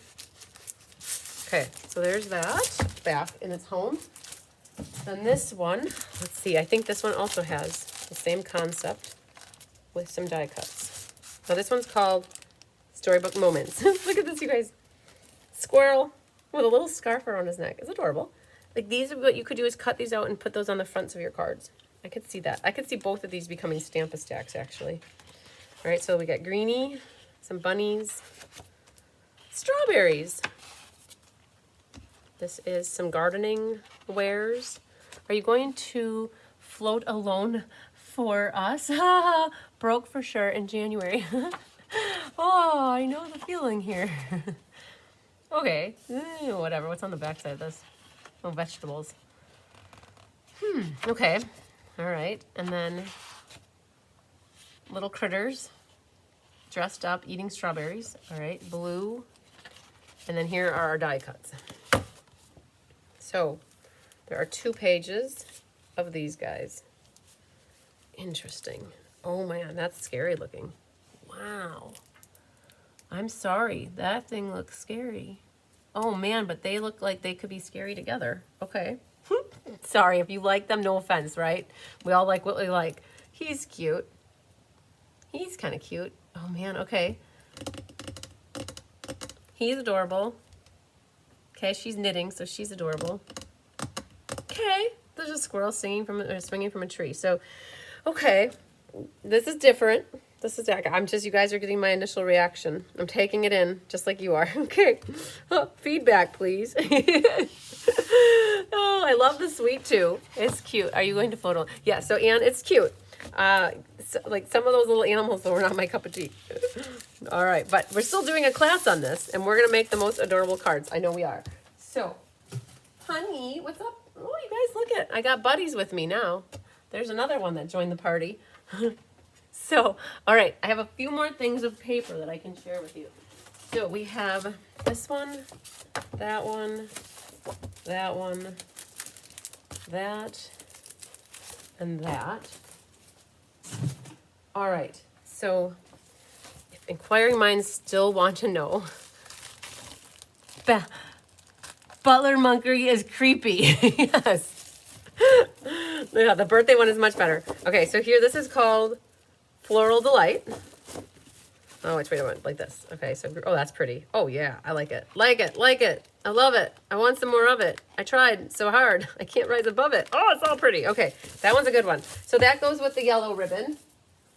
And then this one is some vellum that goes with the last paper I showed you. So this is a sweet class that we're doing. One of the months as well. I can't honestly remember what month. We have it all figured out, but this is some vellum. It's really pretty vellum. Blue 42, and then it looks like that. It's blue with grain, like checkish stuff. Okay, so that's the vellum that goes with that Delight Suite. The delightful floral, I think. All right, we got our Crab Louis and our Sea Friends. And these are your crazy tropical colors that are like the flamingo colors, right? Pinks and oranges and turquoises and the lemon lime maybe. And then that, and then you've got those guys. So I'm using this paper for game night in April. And when I do it, I probably will make it so you do not have to own the stamp set. I'm going to be very strategic about these guys being used so that you don't have to buy the stamp set, but you'll still be able to make some bright and cheerful cards. So this is going to be for game night in April. Already got that mapped out. And then this one is called, the last one was called Friends of the Ocean. This one's called Bloom Impressions. This is a free sale-a-bration item with a $60 order starting in January. Oh, Tigger got up. Oh, no, he didn't. That's Hunky. Never mind. Sorry. I was just confused by kittens. Love the escapes. Christine does. Yay. Thanks, Anne. So, you guys, I will have to tell you, Angie Acquisto had a very happy mail come in the mail recently. I got to brag on you, Anne. Anne sent a card to Sarah Douglas, and Sarah Douglas sent Anne a card back, and it was amazing, and Anne sent me a picture of it, and it was just like, oh, it's so awesome, you got a card from Sarah, I love it. I was so happy for you, Anne. I was so happy, and I was like, awesome that you sent her a card, and that she replied back with a card. I love it. Okay, so this is going to be really pretty. This is what we're going to feature for Let's Just Stamp in January and February. We're going to use 3 of the colors in the January Let's Just Stamp, and then we're going to use 3 of the colors in the February Let's Just Stamp. But this is free with a $60 order starting in January. Okay, so that one, I love it. I love my florals, I cannot deny. This is called Beautiful Bokeh. Oh, Judy Sharp, you sure can get signed up for game night in April. Just shoot me a quick message and I'll get you on the list. I've already got the list started, so. All right, so here's our Beautiful Bokeh. Oh man, look at this, Taste the Rainbow. We've got, it's what is this, Berry Burst, Purplicious, Expialidocious, Orange, Yellow, Pool Party-ish, Balmy Blue, and then the back sides were more marbly, like painted textures, kind of, like splotchy. From a movie star, like getting a card from a movie star. Yeah, it is. Oh, all right, you guys. That's a lot of a live. What are we on? Oh my gosh, you guys, we're almost live 4 hours. Okay. So I'm going to flip the camera back up here. I still don't have my seat back. This little one is still taking it over. So, and Honey is scouring over there looking for something, and I think we're good. We got through a lot. I appreciate you guys and your patience with the kittens. They definitely always have a mind of their own, like kids. You never know what they're going to do when they're going to do it, and they really wanted to be in the video at points, and I know most of you appreciate that, and some of you might not, but I appreciate you appreciating it a little bit, a lot, or none at all. But they're there, they're not going anywhere. So, and I've been told that that's how they're going to be, and that's okay. So I appreciate that, you guys. We had a great, okay, this feels weird, but we had a great Stampa stack. We got all 14 of the cards finished, except for the one, just needs some embossing. We got 1 bag mostly made. There's 2 left. I hope that I set you guys up for success so that you can definitely finish your cards and not feel overwhelmed with them. You know, get them organized in the front end so that then one by one, just start working through them. Use the tutorial or refer back to the video so that you can get them made. Like that is the goal though, get them made so that you aren't sitting and having them sit in the corner getting dust on them and getting kicked around, right? Just get them made, and then I think you'll be happy with yourself. You'll feel so accomplished when you're done with them. So I think that that's it. Tomorrow I have a double header class in the morning I got both the suite class and the monthly class in the morning. And then we're gonna be staining. Forecast for my weekend then is staining and trying to get through some emails. You guys, it's always the same. If you email me, just give me some time to respond. I went from having a pretty up-to-date email inbox to after I do a showcase, it's crazy usually. so I still need some time to get back because I'm trying to do stuff to prepare for the next year. Like I'm trying to strategize and plan the calendar and getting that ready to do. So there's a lot of other things that I do that I work at the computer. I'm not always in my emails. So thanks for everybody's patience with that always. And you guys, dinner and cards after. Perfect. And you guys appreciate a lot of you that stuck with me throughout the whole 4 hours. It was pretty crazy that this is almost 4 hours. I think this is the longest live of my adventures of YouTube lives, but it was good. We took a little time to go through new product, which I don't normally do, but I hope that showed you that there's a lot of good stuff coming in the spring, in the January through spring catalog, or January through April catalog, and that we're gonna start working on that stuff. We're designing for the escape in like a week. Now that we have the stuff here, we're going to start designing for the escape cards, and we're already designing for January cards now so that you guys can start to see them. So if you need more information on what the Winter Creative Escape is, just go to my calendar of events and go to January 9th. And the sign up technically ends December 13th, but I take registrations until I run out of space. So you can read all about it there, and I'd love for you to join us. So, all right. You're very welcome, Sandy Wicklander. You're welcome, Doris. Awesome class. Dinner and cards after. Great. Yeah, I'm making fish tonight. I took fish out of the freezer on Wednesday thinking we were going to cook together last night after class, and Tyler didn't get in until 1. So now we get to make fish tonight. So that's the plan. Fish dinner at home. All right, you guys. Lots of sunshine, love, and big hugs to you. We will see you again on Monday night for Ink, Paper, Scissors featuring Reindeer Fun. So, all right, we'll see you at 6 on Monday night. Bye. Love ya.